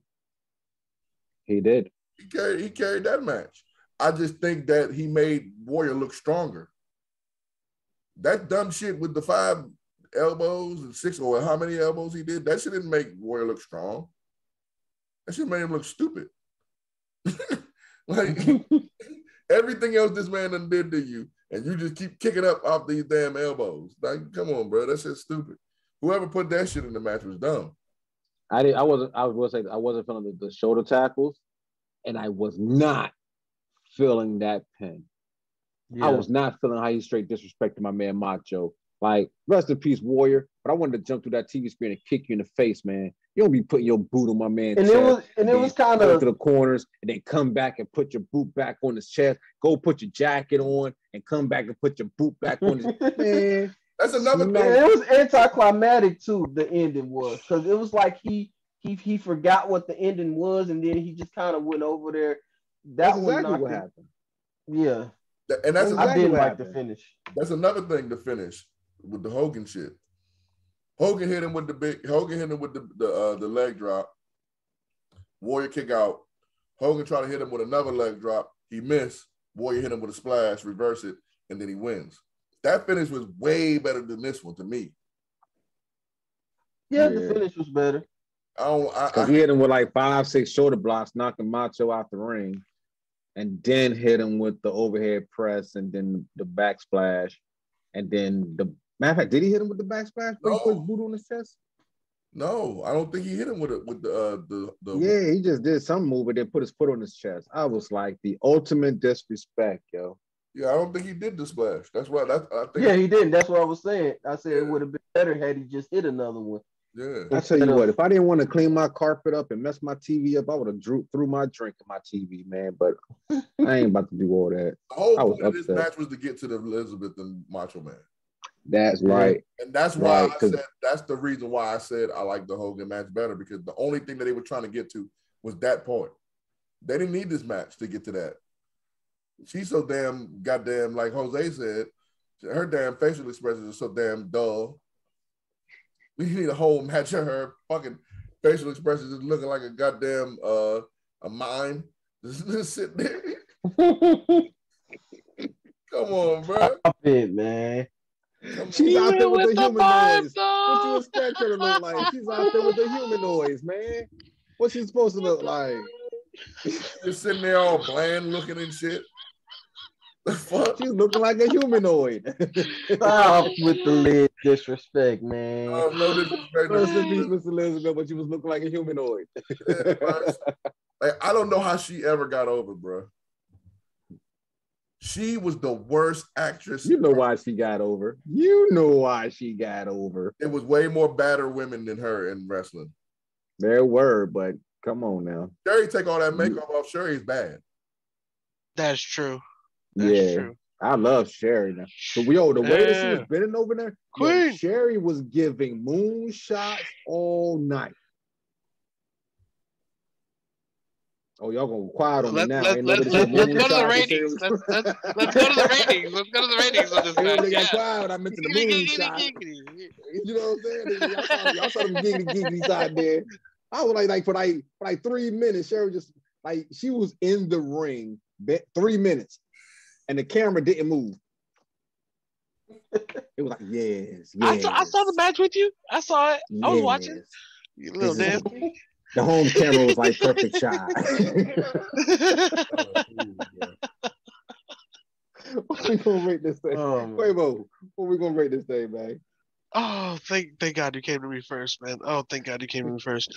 I'm giving this 5. This was a decent match to watch. It was entertaining. And the story sold itself. It really did. You didn't really have to work the story, but they did. Mm-hmm. They definitely worked the story. They did. And I cannot remiss Bobby after this match. Yo, Bobby. Oh my God. Gorilla was trying to hype the joke. Gorilla was like, "What do you think, Bobby? Macho leaves. He's got his girl. What do you think?" Bobby said, "I'd rather have money than have a skirt." And speaking of Bobby Miller, what you rate this thing, baby? I gave it an 8. I really like this match. 8. Okay, hey Hollywood, there you go, man. Almost a 10. What you gonna get this thing, Hollywood? Man. Or you're looking to the heavens. Talk to me. Yeah. I'm gonna give it a 5 with Hulk Quavo. Shit. Y'all tough critics, man. Dog, we got a tough crowd here, man. You and Jay Will gotta be related or some shit. Like y'all playing this shit. This man gave it an 8. Look, he was out there. You know what I'm saying? Bobby said he was feeling the crowd, man. You had the whole arena was crying. I've seen a lot of WrestleManias, right? The whole arena, never seen the whole arena was white. Slick was the only black person at this WrestleMania, bro. Slick was the only black person at this. Teddy Long hadn't showed up yet. It was all white, dog. You got to look at wrestling back then, dog. That shit was white. No, that's not true. That's not true. Virgil was here. Oh yeah, that's true. So Virgil's the second. So, yeah. But I'm just saying. Come on, man, Bobby. I'm like, oh man. Hey, it was like a Tropic Thunder for me though. Like, I feel like Vince. Y'all seen Tropic Thunder, right? I want to make sure everybody gets this analogy. Okay. No, dude, Rex Grossman. I know you bleed wrestling, but I know Vince was in the back feeling like Rex Grossman, bro. You know what I'm saying? He's seen all them, as Hollywood pointed out, all those white people crying. He's seen that pretty white girl getting up on her Macho King. Man, he went and turned on, I don't think Ludacris was out back then. So he went and turned on some Run DMC, and he did his best Rex Grossman, Tom Cruise impersonation and was like, yeah, this is it right here. This is the ultimate WrestleMania moment. He was getting it. I know somebody feel me out there. That's what I'm like, and you'll see what I'm saying as we go. Cause we got more show, baby. We got more show. So unfortunately. Right. So I'm not even going to set myself up right now. We got the season finale, as Hollywood pointed out. We about to go into 50 episodes, baby. We've been here with y'all for over a year now. We're going to year 2. So does anybody want to help me out with the names of these next competitors? And I ain't talking about Demolition. No. I don't know. I literally put in my notes Demolition versus the Japanese dudes. Go ahead and end the season the way you started the season. Yeah, no helping. We going out with a bang. We had 49 episodes, 22 of them motherfuckers. Oh, man. Hey, here we go, baby. Hold on. Let me get my screen over here. We got Gentiro Tenryu.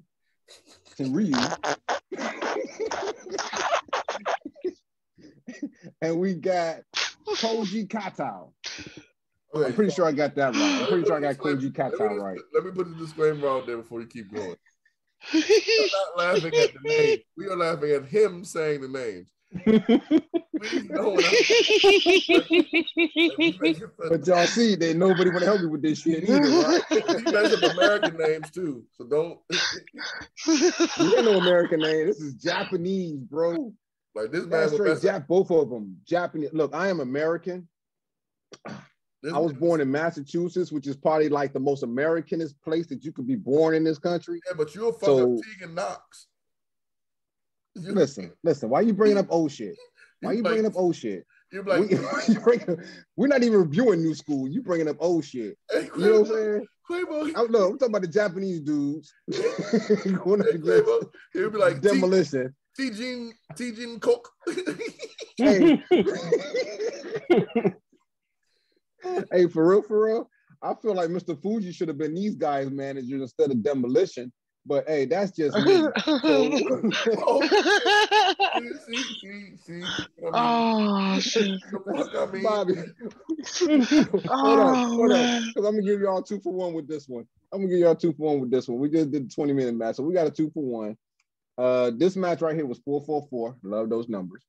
And then we had the Big Boss Man going up against Mr. Perfect with Bobby Heenan in his corner, and that match was for the WWF Intercontinental Championship. So, Bobby, what you think about, as you said, the Japanese dudes going up against Demolition?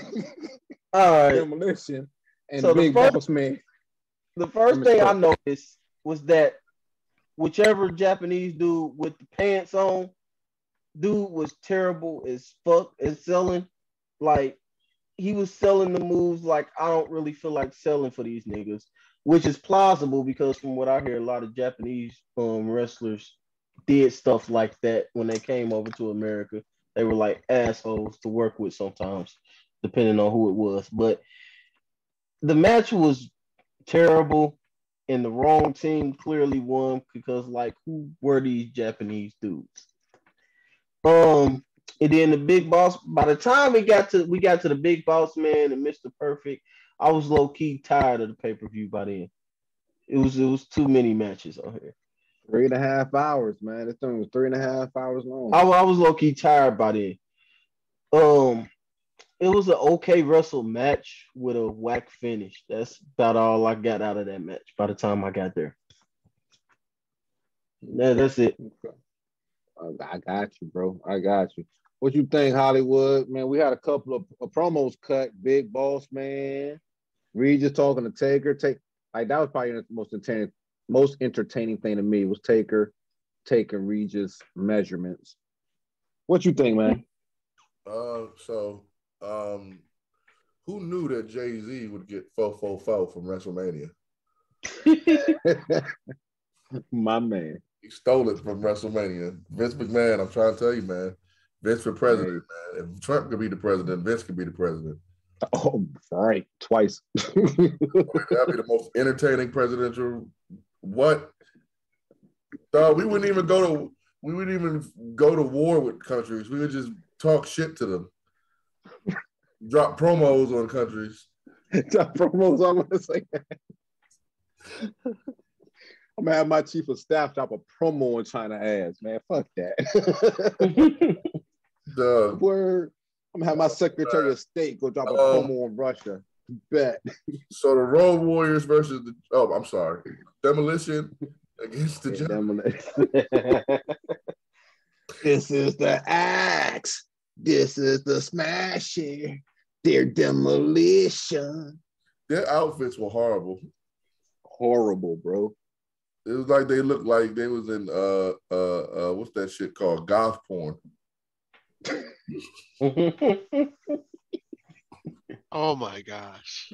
They tried to line though. BDSM. BDSM type. Yeah, BDSM. Oh my gosh. Into that shit. That carrying cross special. Oh man, that match was not good. And then like Bobby said, man, it was a good wrestling match between Perfect and Boss Man, but the finish,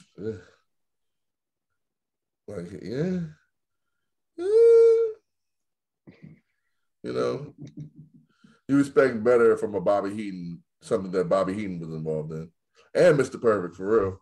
Like Boss Man, not really, because Boss Man made made Al Snow eat his dog, so and he drugged Big Show Daddy. Right. So we really didn't expect, I forgot about that. Yeah, we really didn't expect much from him. But Perfect and Heenan, it could have been a better finish. So yeah. Okay. All right. Quavo, what you got, man? What you got, Quavo? I think the only thing I only got is hey, Quavo, listen to Master Fuji.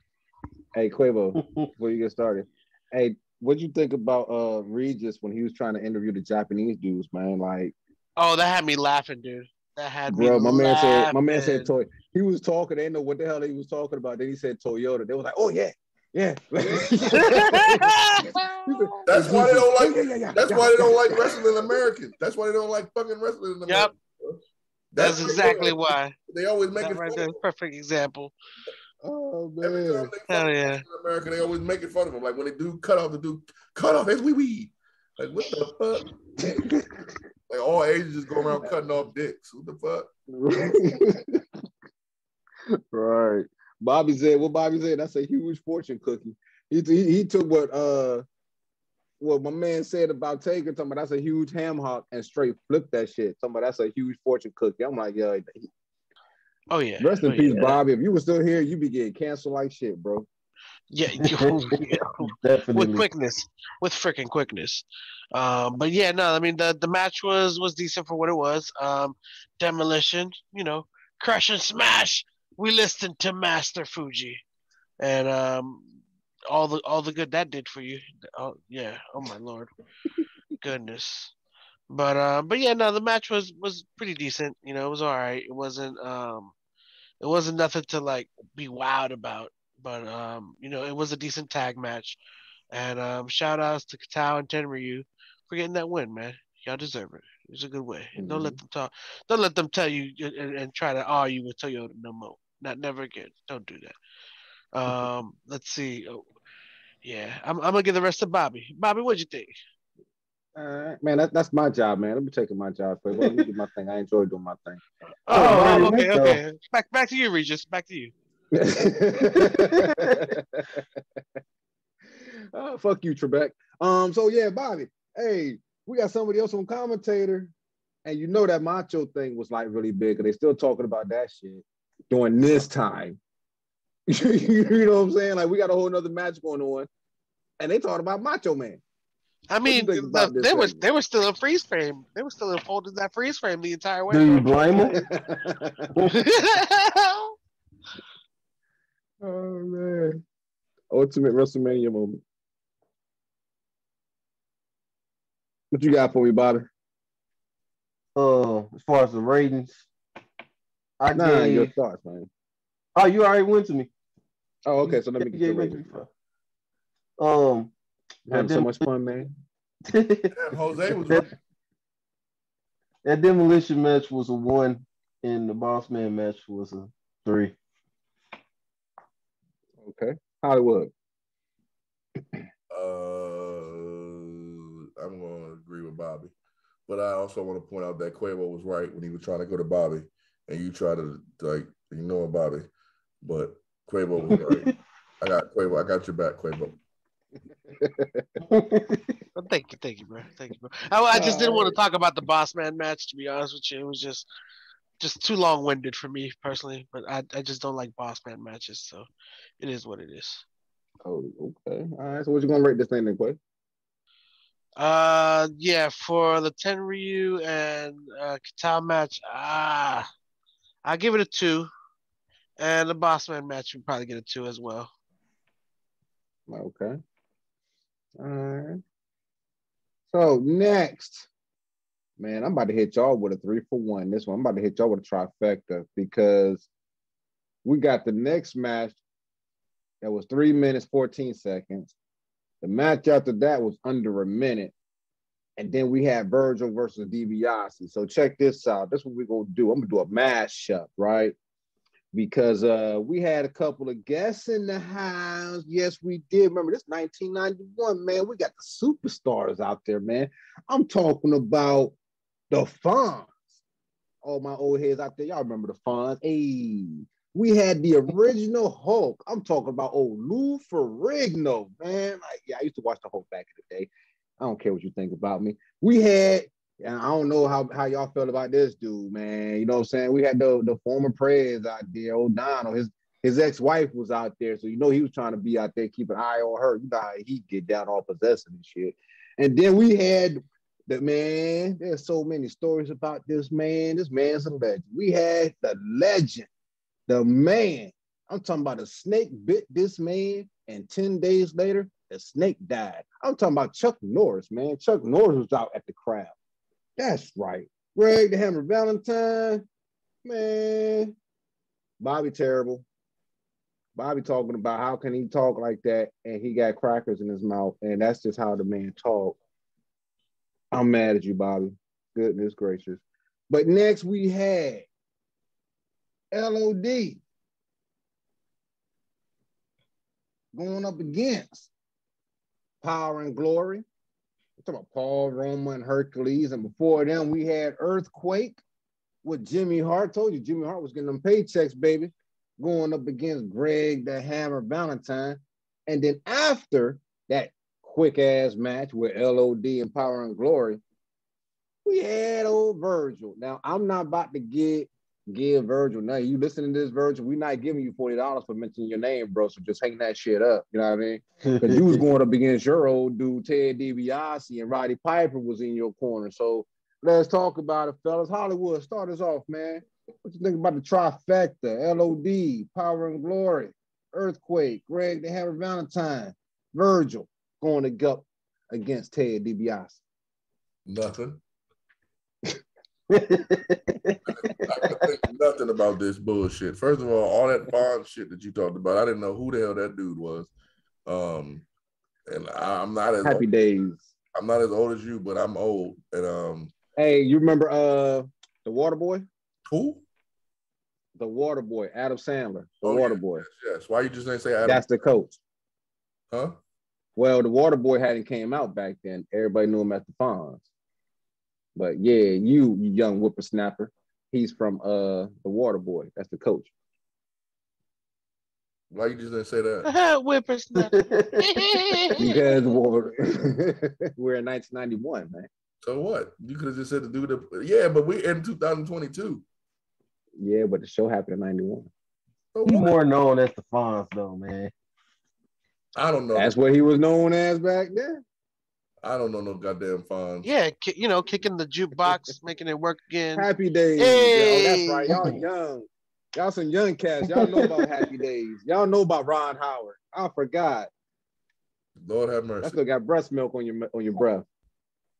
Yeah, so we're gonna start doing more earlier pay-per-views. Like we're gonna do Royal Rumble 22 next week. We are no longer doing this bullshit, so you can give me these facts. That went a little bit too. This segment is going a little bit too long. This segment going longer than that LOD match. This segment was like Final Jeopardy, bro. Way longer than the LOD match. That LOD match was pointless. They got paid a lot of money to be on the card for nothing. The Virgil Ted DiBiase match was entertaining, but it wasn't good. Right. It was entertaining because you wanted Virgil to get his get backs, but Virgil sucks. Lord have mercy, how was Virgil ever over?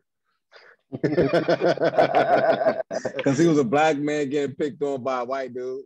Like literally, that man when he went to the NWO, it was a thing. Yeah, he messed himself up when he was in the NWO because he still was a flunky. He went from being a flunky to standing up for himself to going back to being a flunky. For the whole crew. For a whole crew.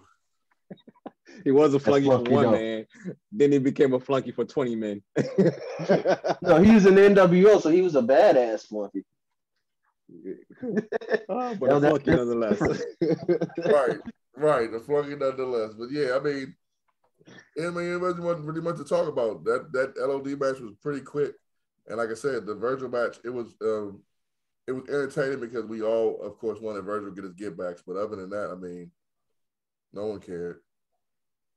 You know, one thing we don't talk about, $1 Million Man. Hey, you know what? While we in it, go ahead and throw the Mountie and Tito Santana matchup in there too, man. Talk about that one while you at it too. What? Exactly. Why? We should just skip to hey, now you see where I'm at. like when you play video games, you can simulate to a certain part in the game. You know? Right. Yeah, I just simulated 4 matches in one, bro. Help me out here. Nah, we didn't simulate. Let you hear me. Talking about this shit right now. They didn't simulate. Simulating wouldn't have been skipping this shit altogether. You could always diverted your time to Quavo. Yeah, but he ain't going to divert his time. You know he was entertained by this shit. Him and Bobby are entertained by motherfucking Doink the Clown. It depends on which version of Doink the Clown. See what I mean? You know the different versions of Doink the Clown. I thought it was only one Doink the Clown. No, when Doink the Clown first came in, that shit had promise because he was like an evil clown thing, and he kept on going. The character he went like back and forth from being happy, and then he went like you had some it clown. There was some promise Doink was around. Yeah, you had some of that it clown when Doink was evil, boy. Like I was surprised he didn't come out. They all float down here. Y'all must really watch that shit. See, I was changing. At this point, I knew I could change the channel. Something else. I had cable, so yeah, we didn't. And I still had a rotary TV. I had to watch that bullshit. Maybe I was smart enough for my own good. I didn't. Hey, let me tell you, when you're in Germany, you only got one channel, bro, and it's called AFN. And you watch whatever the fuck is on that joint. Because if you turn from that, you're not understanding nothing that's going on. So. Okay, so I yield my time to Quavo. Smart man. Quavo, what you got, man? I gave you 4 for 1, Quavo, 4 for 1. Earthquake, Greg Valentine, LOD, Power and Glory, Virgil, Ted DiBiase, Mountie, Tito Santana. Oh my lord. 4 for 1. That's a lot. 4 for 1. Jay Will with her. 4 corners in honor of the season finale of In the Four Corners of Wrestling podcast. He would have, if Jay Will would have heard it said 4 for 1, Jay Will have thought he gave him 4 volume meals from Wendy's.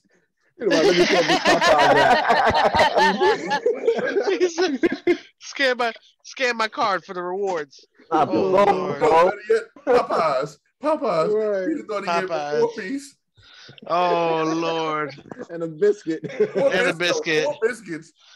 4 biscuits for the price of 1. Oh Lord. Oh my. Oh geez, this is gonna be a tough one. You gave me 4. Oh my gosh, you could have done this. You could at least pace me the way Macho did Warrior. Goodness gracious. I'm gonna run through all of these as quickly as I can. 4 matches and they don't go over 15 minutes. Okay, all right. Well,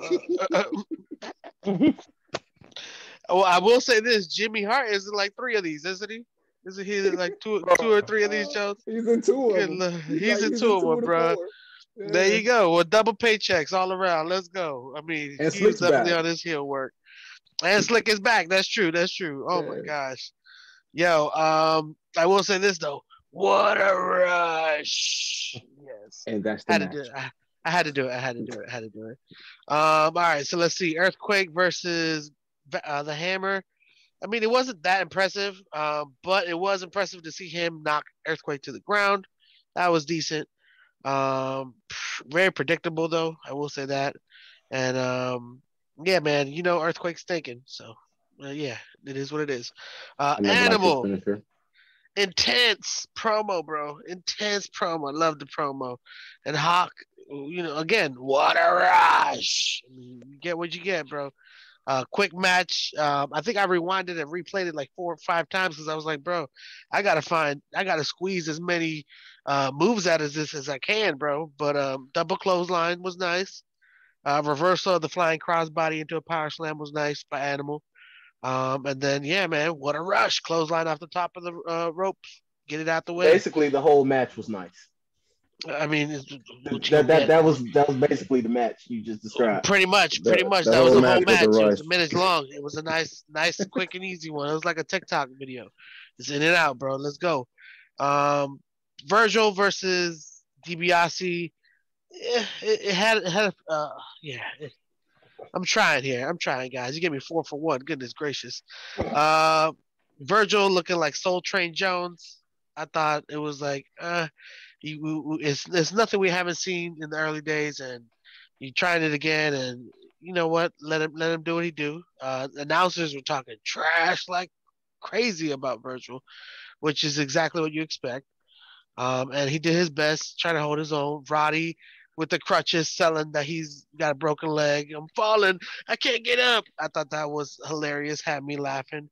And then Sherry showing up at the end, giving a beat down to Piper with Dibiase was funny. I thought, I was laughing for that.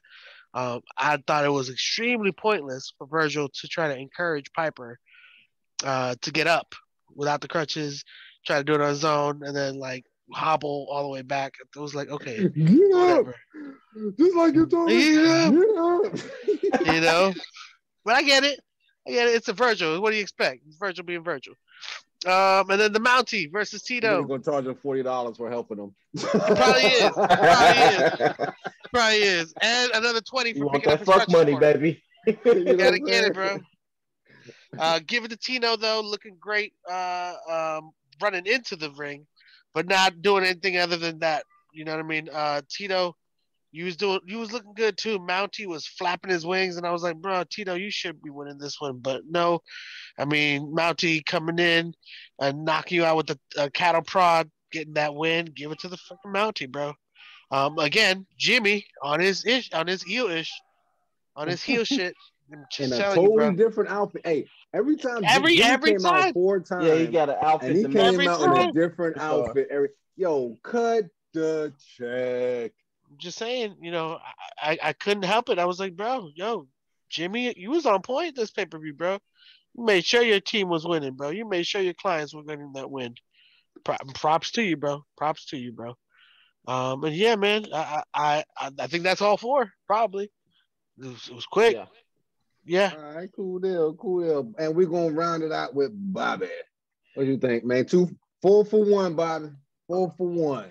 In honor of the season finale. This is where I started, like I said, getting frustrated with this pay-per-view. So I'm like, okay, Earthquake and Greg the Hammer, pointless, squash, nothing. Road Warriors versus Power and Glories. I'm like, niggas really wanted a WrestleMania payday, huh? I mean, 14 matches on this long-ass pay-per-view, and they felt the need to have back-to-back squashes. Need that check, dog. They want to get that check, bro. You don't know Mania is that check, boy. Dibiase and Virgil happened. I was like, okay, at least there's a point to this. The match was whack, though, and Virgil looked awkward as fuck in the ring. Dude's trash. And then, like, by the time it got to Tito Santana and the Mountie, I was pissed. Because right before that, they had Sergeant Slaughter with the promo, so I'm like, okay, we done finally made it to the pay-per-view. They back here interviewing Sergeant Slaughter. We about to get the main event of the pay-per-view. And then they go out to the ring and the Mountie out there, and I'm like, bruh, we still got another match, because I wasn't even looking at the match card or nothing. So I was pissed by that point. And I did point out that Jimmy Hart just wanted TV time for the sake of TV time. I bet you Jimmy Hart advocated for all those squash matches because he was in there for all of them. He like, man, put him out there. Just let him squash it. Make him look strong. Come on, baby. Squash him, baby. Come on, baby. Come on, baby. Let me get my camera time. Get him, baby. But that match was just as pointless. Yeah, all that shit, pointless. 4 for 1 pointless matches. Except for Dibiase and Virgil. At least it was a point there. At least it was a story to that one. Exactly. Which is why I gave you a combo with the 4 for 1. You know what I mean? Nah, you can't get that shit because we got other shit to do. There we go. Hater group. This was a hater of the group.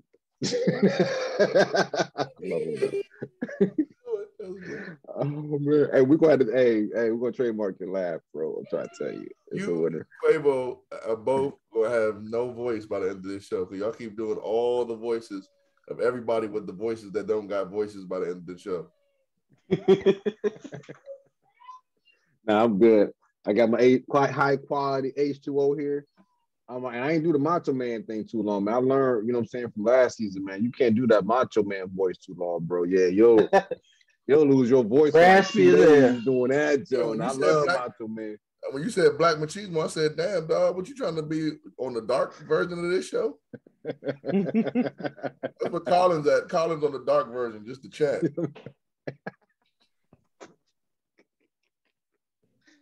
Oh man.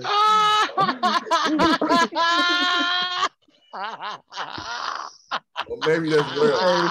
We going out with a bang. Oh my god! Rell is on dark, and Colin Dark. No, Rell is in Impact. Rell is on Impact, No, which means Rell is on dark, nigga. Like, he's Dark. Impact come on TV. Dark come on YouTube. Rell is on SWE. Fury. What you mean? We have been doing this show for almost more. We've been doing this show for a year and some change, bro. We have never called that show Dark Elevation ever. That's dark. Yeah, that's Dark. I like that. Dark. Like, if you want me the dumbass to name both shows dark, then we just gonna name it one dark light and one dark. Cause what the fuck? Why couldn't it just be called Elevation? You know what I'm saying? So we gave all name. See, Tony Khan was trying to show us he was diverse back then. He was trying to show us he knew all different shades of dark. The dark, Right. the dark, and then the dark elevated. And all the black people be on them joints. All the black wrestling community. All of them. All the black wrestling community, like, come on, guys, support the black wrestlers on YouTube. I'm not watching that shit. Right. I'm sorry. Listen, bro, I'm not watching that shit at all, bro. I support all you black wrestlers out there. I know it's hard out here, bro, but you want me getting the view off me? I'm not watching that shit on YouTube. Yeah. I'm not even getting paid. They just give me all a air quotes opportunity. Why he get paid? Not the equal air quotes opportunity. Why he get paid for that? Tony Khan get paid for all them goddamn views. Y'all on there flipping and flopping and doing no goddamn psychology in the ring. Just showing y'all athletic talent. And I'm supposed to watch that shit? Hell no. On the show called Dark. Hey, and to let y'all know, because I know y'all listening. I know y'all. He didn't got smart. He no longer posts the whole show. What he does is he posts clips of the matches so you can get more views that way. I post the whole show. It's still on there. Oh, it is? I didn't see it. It come on just like a regular. It come on regular like if you watching Rampage. Well, it's taped. So well, I ain't talking about dark. I'm talking about the shows that come on actual TV. Remember, the shows that came on TV you could catch them on YouTube. He don't put them on YouTube no more. TNT told him stop doing that shit.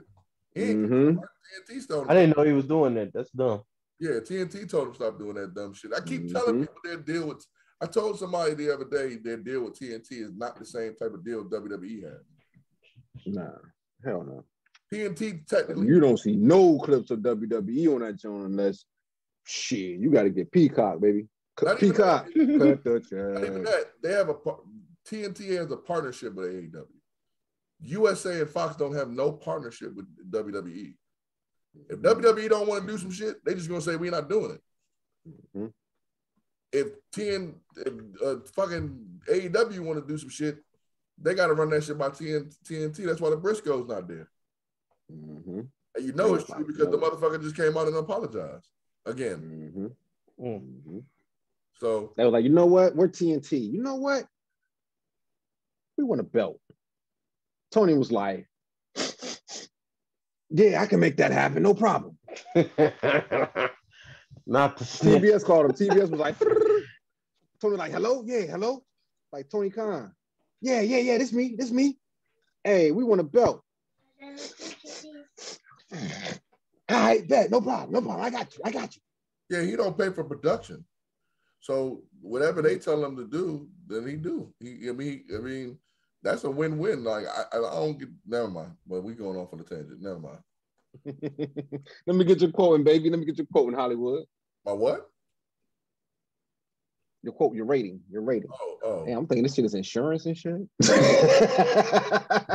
I'm about to say you better get a car quote. Get your auto quote today. They got renter's insurance apparently too. I just saved 30% by switching to Geico. Yeah. Marshall Soul Man's on your side. Oh man. For all four of them? Yeah. Can I rate them all in a bulk? Like one Do what rate? you do, baby. All what right. you got? All of this shit was a 2. Damn, bro. I was about to do that shit. The only reason why it's a 2 because you get 0.5 there's 4 times 0.5. Nice. Oh yes, I love it. What you got, Quay? Nah, I was about to do that. I was about to follow his lead, bro. 0.5, bro. 0.5. Cool deal. Bobby, what you got, baby? Earthquake and Greg Hammer get 0. World Warriors get 1 because at least that shit was quick. Virgil and them get 2. At least there was a story there. Tito Santana get a 0 because I was pissed at that match being there because I thought I had reached the finish line. Fuck that match. That was a 0. Cool. Oh, that reminds me. Hold on. That reminds me. That another reason why I was going to give it a 2 is because I was holding the number 2 the entire time, waiting for this Santino match to be really good, and I'm like, nah, shit was some garbage, she was some poop. Anyways, 1.21. So cool. Bobby gave it with all 4 of them combined is a 3. So I'm about to do some Steiner math here. You know what I'm saying? Like I said, it's the season. Oh, so we got some Steiner math coming up. So Bobby gave it a 3. Quavo gave it a 2. Hollywood gave it a 2. So you take that and then you divide that by pi, right? And then we're going to add 4 because it was 4 segments in the joint, right?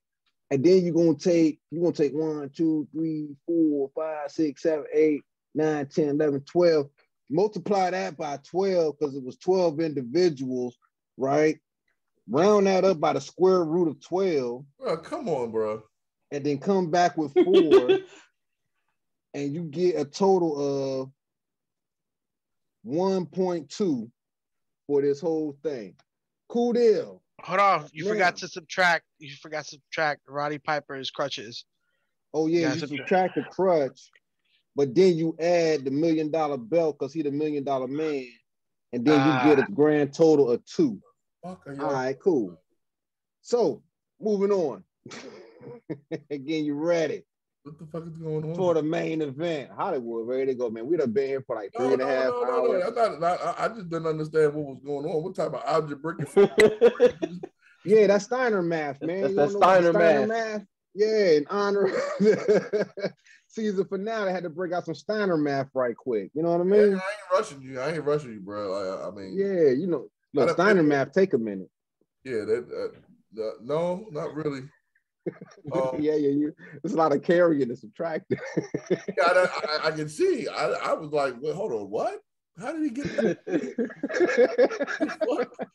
Go back and watch some of Scott Steiner promo. Know you when he bring out the Steiner math, bro. No. I know the promo. I'm just saying what you just said. I was like, and then Quavo trying to help. Quavo trying to throw some shit in there. I was like, hold up.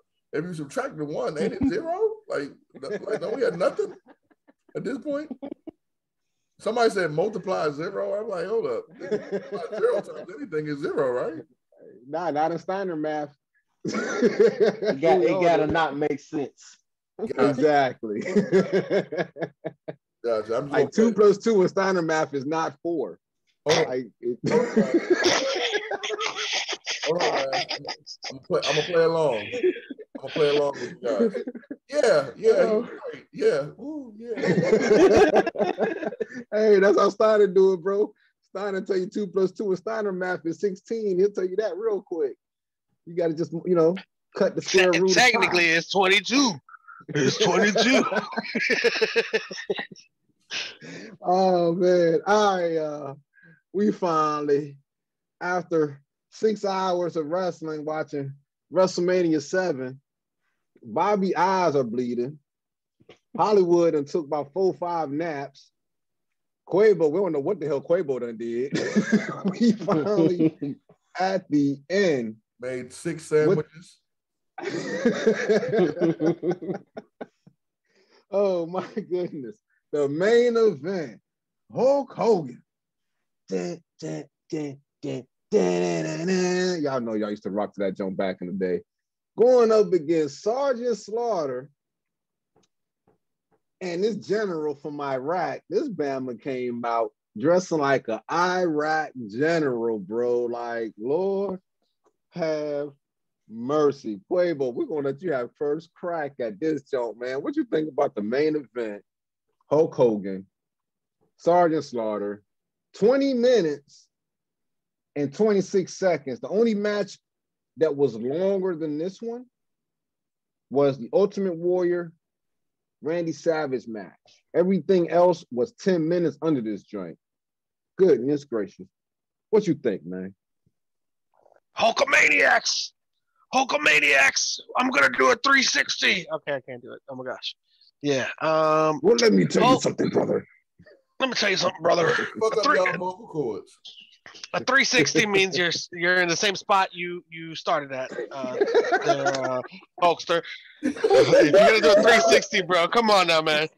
Should have done a 180, bro, because he's back in the same spot. He's not good at math, bro. Talk about Steiner. Some of that Steiner math. Talk about Steiner, bro. Let's do that 360 spin back into the same spot. Give you the same thing. I'm gonna give you good Lord. I told you it wasn't this Warrior. I told you. Yeah, these promos, dog. Oh my gosh, secret plans. What secret plans you got, bro? You gonna ring Marla's bell? You little nasty. I'm just saying. Anyways, Slaughter getting the slingshot to Hulkster was probably the nicest spot in this match. Other than that, it was just like every kind of hold you can put him in, and that bloody camel clutch was a decent spot. I won't lie, that was pretty decent. But geez, Slaughter, the disrespect, bro, spitting on Hulkster and then throwing the flag on him. Ay. I'm just glad Hulkster kicked out and went to do the most unstoppable move there is in sports entertainment. That leg drop. It's an immortal leg drop. You can't beat it. It's incredible. It's unstoppable. Yo, I ain't gonna stunt, bro. I feel like, and I used to talk shit about the leg drop, but I could have swore like I seen the whole ring and the camera shake when he dropped that leg drop on Sergeant Slaughter. Like, what the? And I got the surround sound on. I was like, that shit sounded extra loud, like Yokozuna hit the ring or some shit, bro. I'm telling you, bro. Put a trampoline on the bottom. I don't know what they did, but hey. It's very American. Very American. Very American. Very American. It's a shaky pin and give Hulkster the win. It's very American, bro. That's how I see it. That rhyme. But yeah, man. Why he's dropping bars. Let's give it to him, bro. I'm yielding the rest of my time to Bobby. Let's see what Bobby got with this one. All right, what you think, Bob? Hey, I'm gonna call. Fuck you, Jose. You done missed the week last. You missed the week last week. I'm over here putting you over like shit. You keep yielding your time to this motherfucker. He not even. He don't fuck with us. He don't fuck with us. He's only for exposure for his podcast, motherfucker.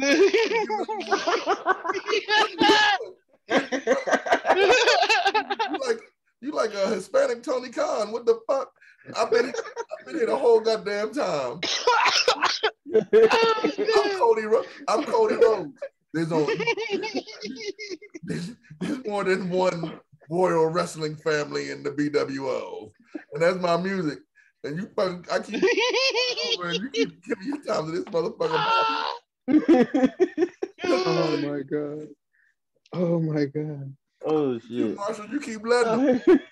Nah, because you just went off because you talking about he like Quavo. All I thought about was Quavo doing a line for he just this time. And I know Quavo you don't, but damn, bro. Oh my god. Shit. My cheeks hurt, man. I'm laughing so hard over this jump. Quavo do a line, bro. I probably would. I probably shoot Quavo. Oh damn. In my lifetime, though, I've only seen one person do a line, and that nigga offered me a line, and we was about to whoop his ass. I had a New Year's party, bro, and this white boy was over there. He was cool as shit, you know what I'm saying? He had the tree and everything. Everybody used to fuck with the white boy, and he was like, You guys try to do a line and you just put that shit on the table. It was at my house too. So it was at my mother's house, actually. I'm sorry, my mother's house. So we in the basement, you know, the little table that I had. He put this shit on the table, just did a line. I was like, bro, if you don't wash my goddamn table, I don't even want the residue in here. What the fuck? Right. Wow. We about to whoop his ass. My bad. I'm sorry. You used your time to bother, you piece of shit, Quabo.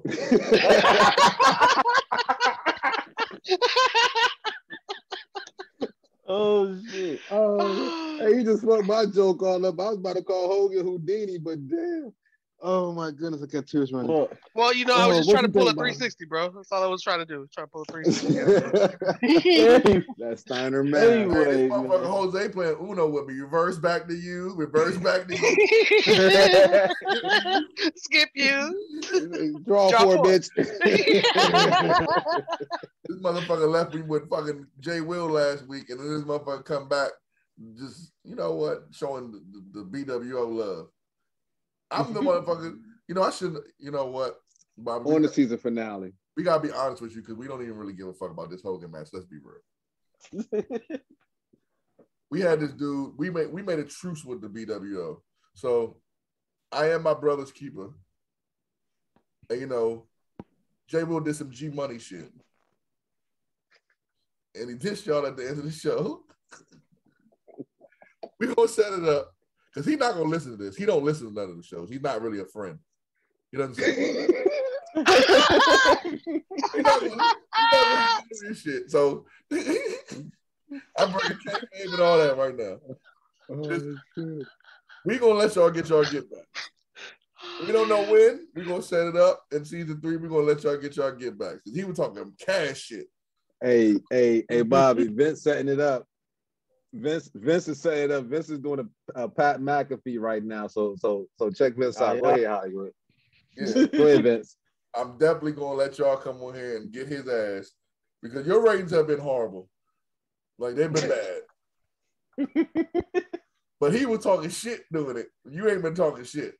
So we're gonna let y'all get him. And like I said, he's not gonna listen to this shit. Don't worry. He ain't gonna hear this.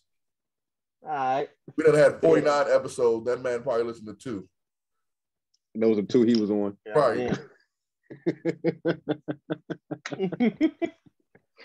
Oh man. Yeah. Who was it? Hey, What his last name? fuck you black neck mother Forrest Whitaker neck motherfucker.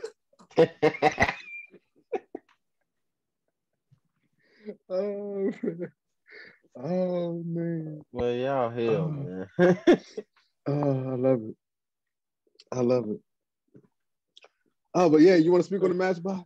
Oh yeah, the Hogan match. It was a fucking Hogan match, but for a Hogan match, it was okay. Wasn't neither one of them good in the ring for real, but you can tell they tried. They tried to tell a story. They tried to get some drama. They tried to bleed. Well, they did bleed, but they tried to make it all dramatic.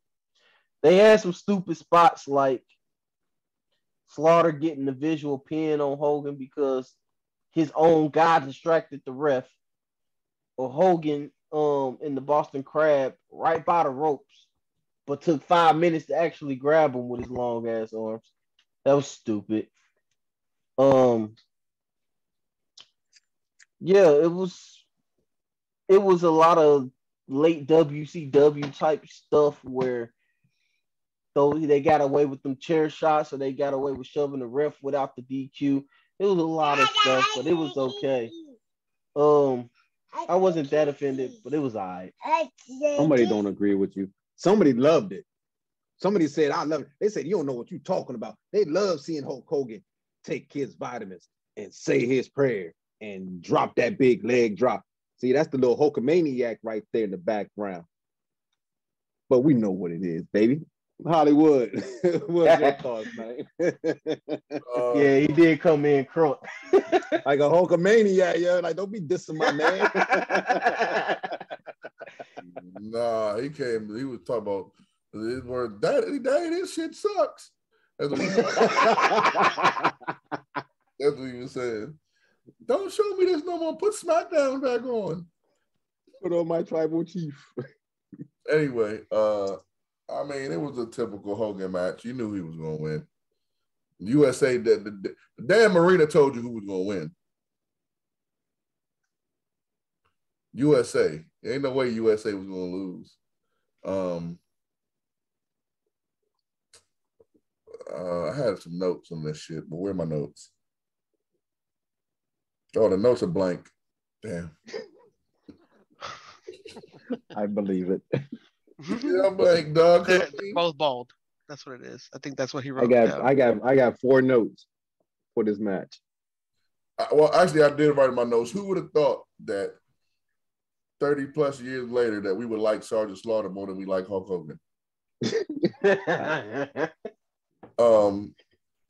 Damn, dog. You know, okay, so people out here, please hear the words I'm saying and not what you think I'm saying. Talking about Hogan matches is like talking about Chris Benoit matches. I don't want to talk about them because I don't like the person.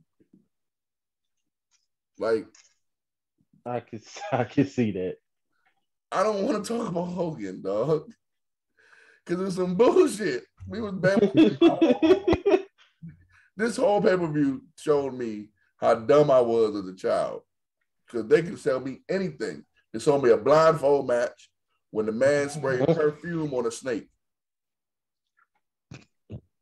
They showed me the LOD and Demolition in the same pay-per-view, and one looked like they was doing porn, and the other ones looked like they was doing they Halloween. You know what I'm saying? They showed me on this pay-per-view Mr. Perfect, and he wasn't perfect. They showed you an earthquake sit on the motherfucker's chest. Yeah, that was that was probably the most logical thing out of all of it. Everybody talking about storytelling. That shit was supposed to happen. You seen the motherfucker get hit with a cow prong. Jimmy Hart was the MVP of this pay-per-view. Jimmy Hart was the MVP. The MVP. Which Jimmy Hart outfit did y'all enjoy the most? That's a good question. The Nasty Boys. Yeah. Nasty Boys, yeah. With the helmet. That helmet was sick. Yeah. But nah, I mean, for real, on some real shit.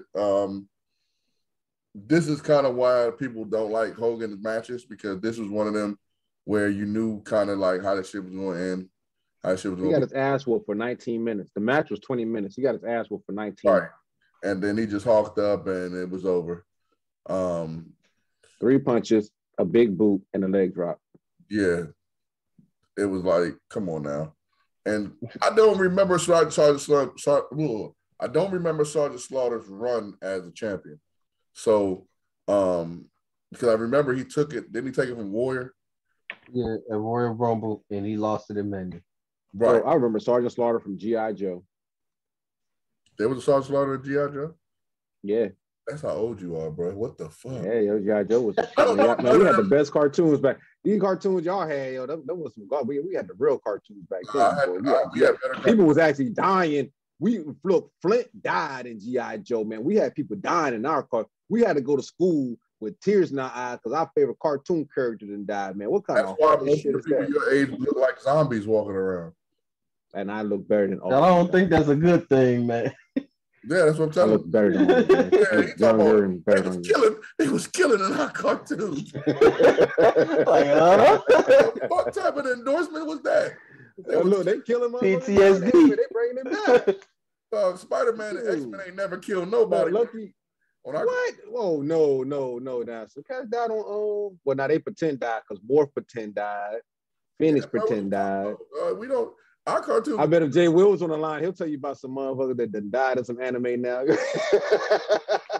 The anime different though. Yeah, the anime different. But Jay Will don't know nothing about no good cartoons. Jay Will don't know nothing about good wrestling.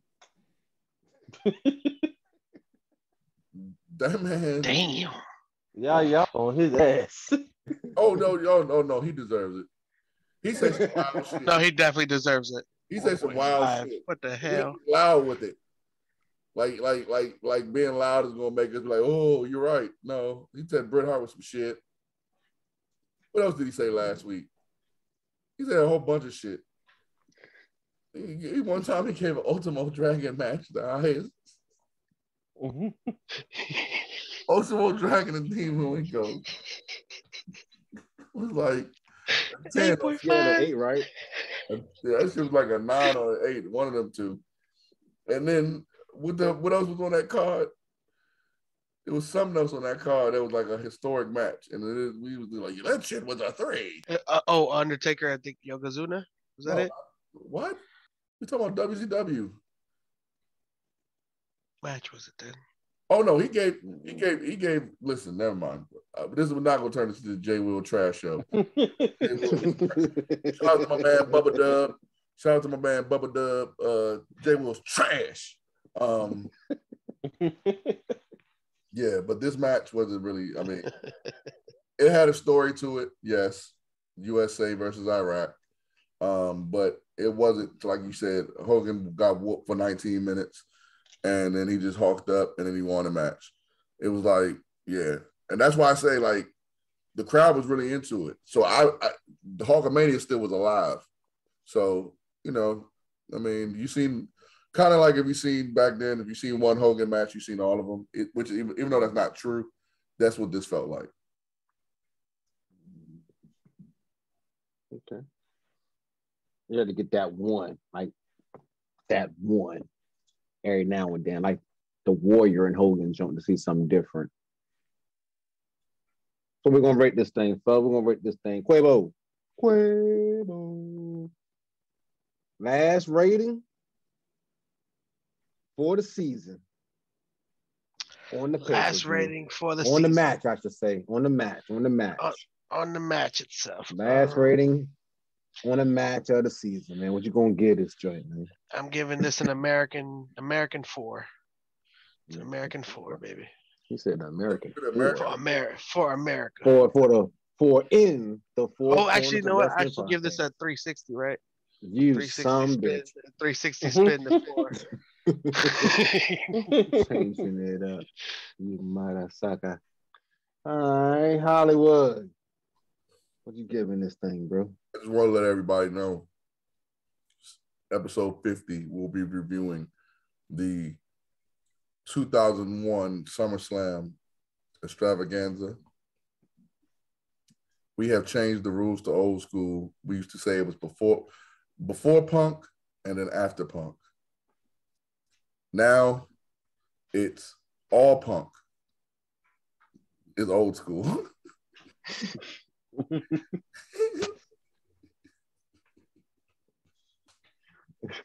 Lord have mercy, bro. This joint got like a 4. I'll give it a 4. I mean, you can't. Yeah, it was a 4. All right, Bobby. I gave it a 4 too. 4. All right. Now here we go. We're gonna start with you, Quabo. What do you rate the whole pay-per-view? And would you recommend it to a friend? I mean, I don't want to put anybody through 4 hours of this. 3.5. 3.5. Damn it! It felt like 4. So then we'll like give this 6. If it was 3.5 hours, we're gonna rate it for a 3.5. How about that? All right. We're gonna go to our guest next, Bobby. What you gonna rate this entire pay-per-view? Oh, hold up, Quavo. Would you recommend this to a friend?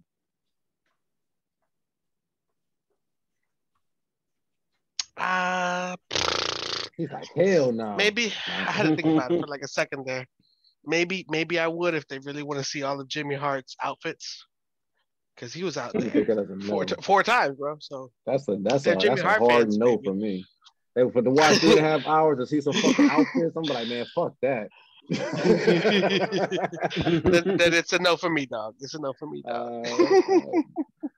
Bobby, what you gonna give this premium live event, as they like to call them now? And would you recommend this to a friend? I gave it a 4.5. 4.5. It would have been higher had the pay-per-view been short. Had they cut out at least half of those squash matches. It would have been a better all them squash matches. Yeah, I gave it a 4.5. I would not recommend this to a friend due to it being long. I'd recommend the Macho Man match to somebody to highlight that the Macho Man can put the Ultimate Warrior through a good match. Mm-hmm. But yeah, 4.5. Cool. Yeah. And Hollywood, what about you, man? What you gonna rate this pay-per-view and would you recommend it to a friend? I definitely wouldn't recommend it to a friend. Let me get that out the way. Matter of fact, I'm mad that we watched it. I'm gonna give it a 3. It wasn't that good to me. It's to me for the most part. It was nostalgic because of the names. I'm looking up some rankings, and it was the 20th ranked WrestleMania, which to me is kind of high. But yeah, it wasn't. Shit. That's about where it should be. Maybe a little lower. Hold up. Nah, because he said it was ranked 20th, right? 20th. We're at WrestleMania what now? 30 what? 38. I he want that joke down there at 35. There. He want to rank that bitch 35. Man, rank this bitch 36. Man, this motherfucker suck. Yeah, it wasn't that good, man. I love it. It wasn't that good at all. I'm looking. Did anybody have a WrestleMania moment other than the Macho Man Undertaker? I mean, Macho Man Ultimate Warrior match. Anybody have a? No, but here we go. I'm looking at another ranking. It's ranked 27th. That's about right. Maybe. Yeah, that's. I'll put it in the 30s for real. To be honest with you. It's been some trash manias. I don't know if I put it that low, but that's just me thinking off the top of my head too. So I might end up putting it that low. I mean, it's better than 11. I'll tell you that much. It's better than 11. Shit. I don't know about that one. I ain't watched 11 in a while, but from what I remember from 11, I'd have to disagree right now off the top of my head. See, you should have been here last week, but should have been here last week. It ain't better than the pandemic WrestleMania. With no crowds. The pandemic WrestleMania was pretty decent though, even with no crowd. Yeah. This is true. So no WrestleMania moments for nobody. We recommend that you don't watch it. Don't waste your time. 3.5 hours, man. You could probably enjoy watching paint dry and watching this shit. But I will highlight my Soul Man's recommendation. Do check out Ultimate Warrior Randy Savage match. If you are a Randy Savage Ultimate Warrior fan, you got 20 minutes to spare. Hey, go ahead and check that segment out. And yeah, that's what we do. Y'all have fun today, man. That's all I got, man. Season finale, episode 49 in the books. Y'all enjoy yourself today, Hollywood. Vince, enjoy yourself today, man. I got a question for Quabo. What's up? You know what's up? Yeah. What's up then?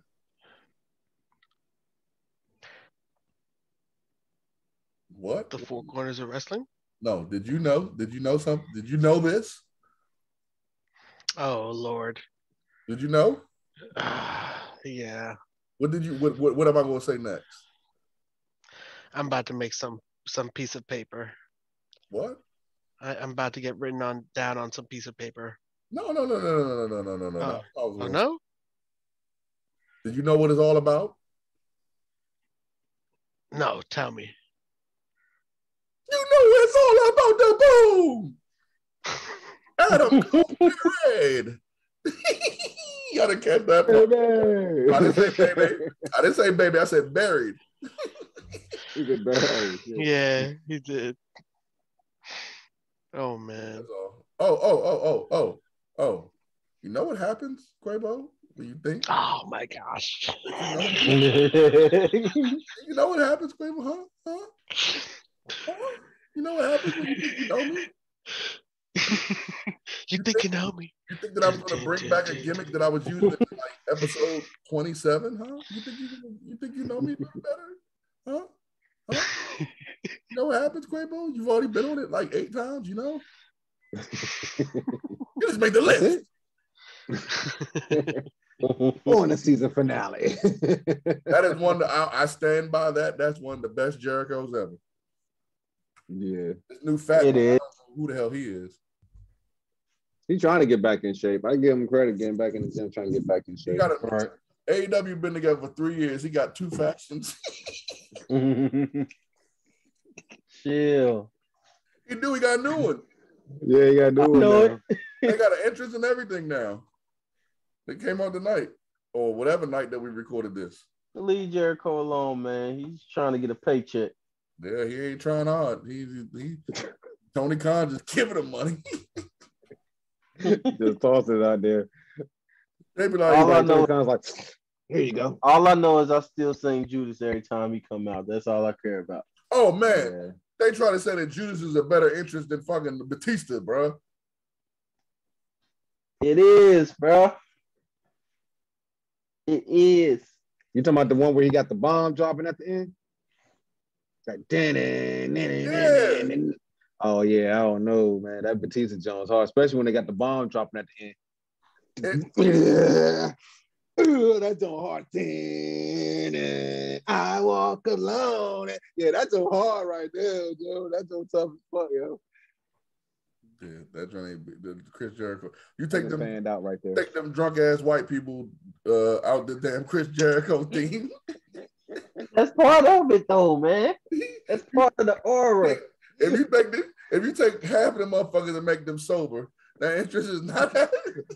Oh man. That shit hard. I'm gonna be right there singing along with him. I'm becoming. AEW show me. That's the only part you can be singing too. Judas in. We don't know what else the fuck you be saying. Listen, tell AEW show me some more diversity, and what I mean by diversity, some more black people in the front row. I ain't going nowhere near the damn shows. All you black people be all the way in the top, trying to be away from that crazy stuff. Damn. Oh, I'm not going to an AEW show for real. I'm just saying. I was gonna go. I changed my mind. I was like, yeah, I'll continue to go to WWE shows. I don't care what First y'all off, think. AEW ain't finna come to Arkansas. Maybe. They might. They trying to travel now. Yeah, they might. They trying to be They W. about to be in Colombia. They about to be in Colombia in a couple of weeks. I know they got some. They gonna have some shows in Dallas. That's the closest they gonna be. They might come to Little Rock. Send a letter to look. This is what you do. You send a tweet out to Katoni, and he'll see TK. Send that joint out to TK, and he'll see that joint cooked up. And I guarantee, and you gonna have a joint out. He gonna book something out there. Let him know what big arena y'all got out there, and I guarantee the Charles Barkley guarantee he gonna book something out there. Hey, with that said, since I shout out Charles, hey, make sure y'all check out my bros and the Man K Sports Podcast. You know what I mean? Check out Jay, Willie D, G Money. It's not Willie B, bro. It's Willie B. Willie B beaming. Y'all folks gonna be in WrestleMania, man. I Hell don't know no. where y'all at right now. Hell no. I ain't gonna be there. Nah, I'm not gonna be there. Not the way them tickets going. Hell to the no, man. Shit. Dallas right there. I know. I'm gonna I'll get be my there. man jump watch on his big screen. That's gonna be our WrestleMania moment watching it there. Yeah, I ain't gonna be in no WrestleMania. I want to go to LA though, so I might start saving to go to LA. That's what's up. Yeah, I definitely want to go to LA. But Yeah. I'm not going to Dallas. I'm not going anywhere near places that didn't have mandates. Hey, he been serious about that, John, too, bro. Quavo was trying to go to fucking WrestleMania last year in the heart of the goddamn COVID shit in Florida. I ain't nothing but about 4 hours from Dallas, so the last time they came to Dallas, I went too. Quavo said, if I get it, I get it, but it's worth it because I'm WrestleMania. I said, man, if you don't sit your ass on. He was about to give his life for WrestleMania. Oh man, right. Hey, I went to a live show, but it wasn't nothing like Mania though. You know what I'm saying? Yeah, see, y'all tripping. I went to the MCI, but not in what they call it now, Verizon Center, or I know they're changing Capital One Arena. They Whatever call they it call Capital that One shit. Arena now. Yeah, that joint was lit though. Hey, I got acknowledged by the tribal chief, baby. Me and bro. That shit's called another shitty arena / stadium in the DMV. The National, hey, they already talking about the National Stadium shitty, and they only been in that bitch for like 5 years. They ain't been there 10 years yet, had they? So they talking about upgrading that bitch already, bro. Damn. You can't even win a national fucking championship and motherfuckers chill. We all know. Right. People that ain't never been to DC know that FedEx is some shit. Yeah, FedEx is some shit. You can watch. I've been there plenty of times. You can watch the Washington football team game and look at that field when they be running the field just coming up. Bro, real live, I prefer to watch the game at home than at the stadium. Unless you get right there on the field, because then you don't care about the commentary. But other than that, yeah, I'd rather watch the game at home, bro. And every time I go, I got to get a field side seat. I want to feel like I'm in the game. Damn, is that shitty? Dog, they just had a couple of pipes burst. One was, what was it, sewage that whistled on the fan? With sewage.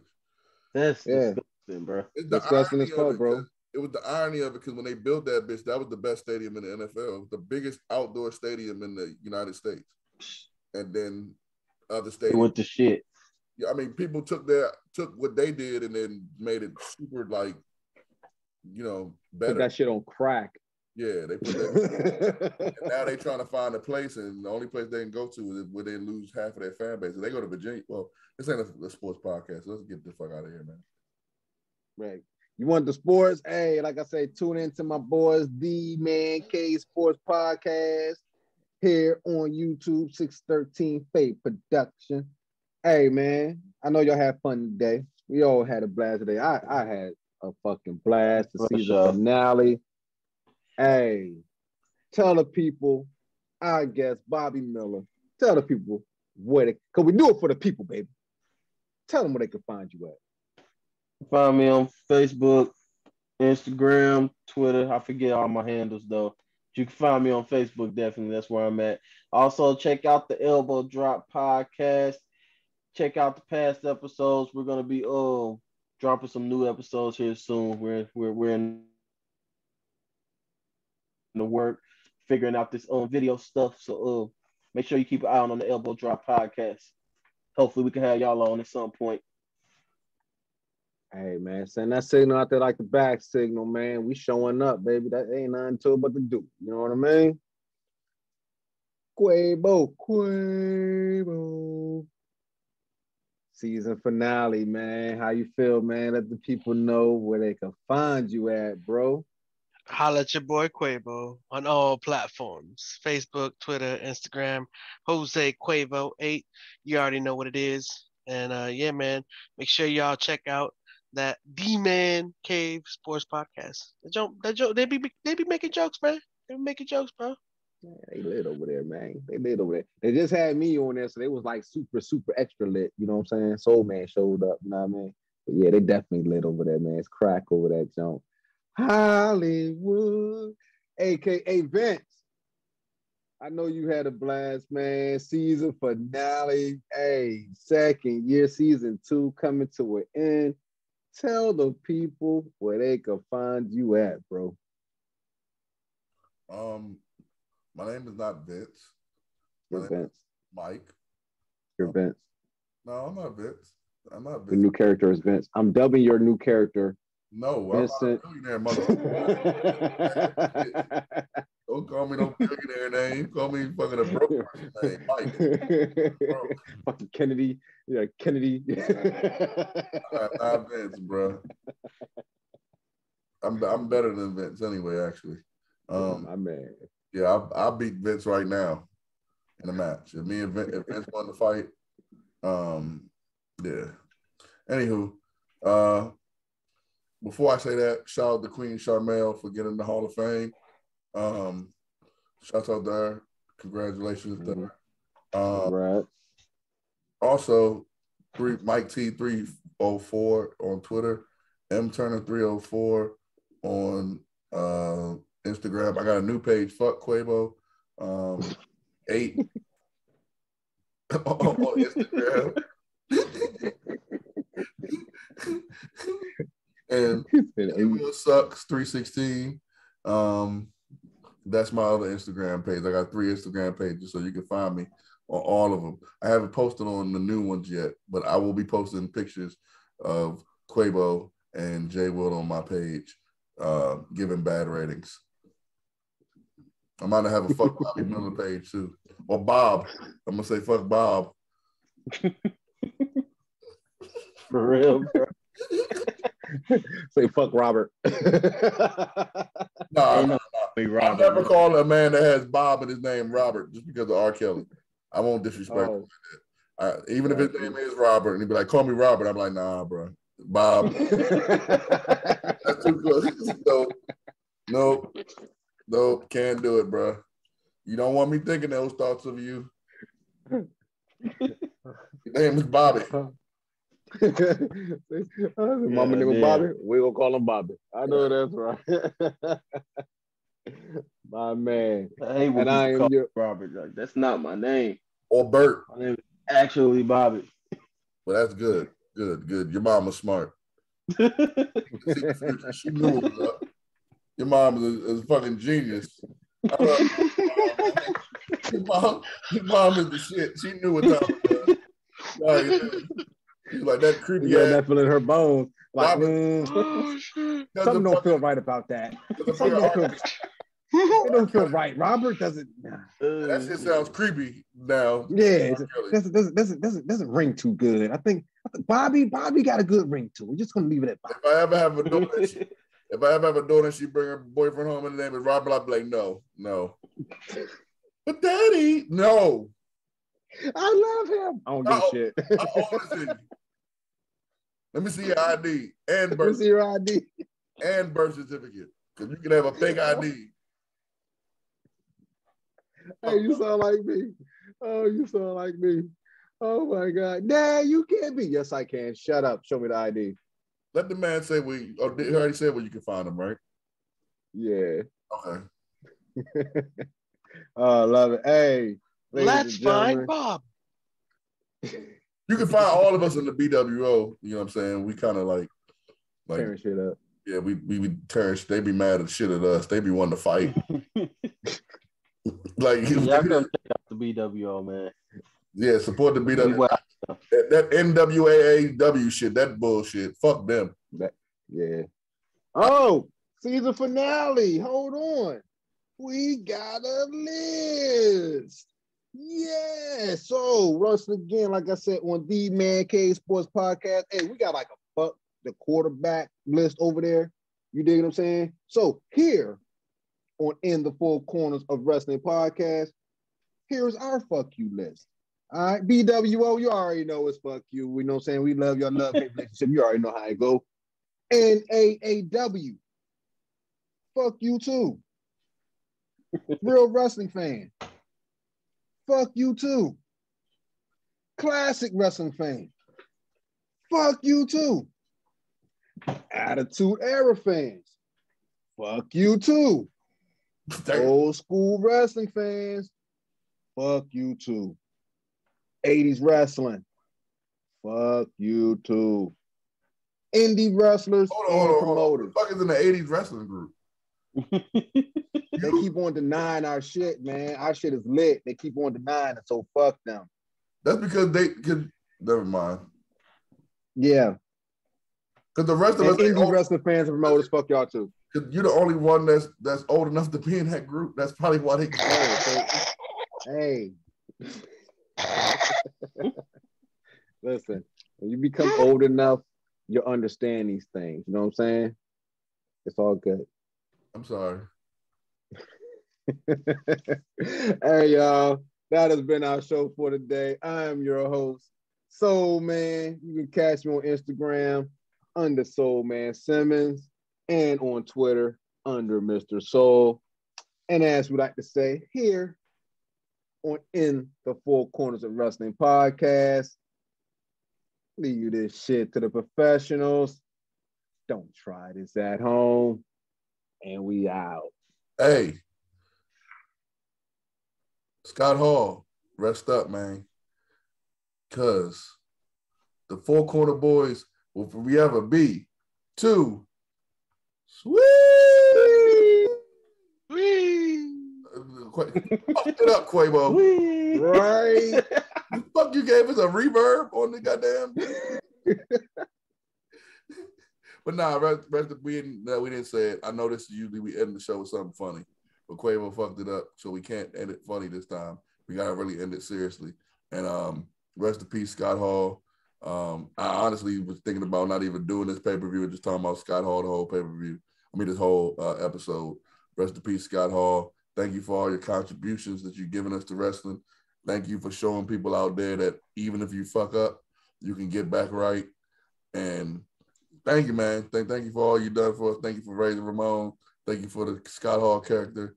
Thank you for remember, bad times don't last, but bad guys do. Hit the bomb. Hit Hit that shit, man. Hit the bomb. That's it.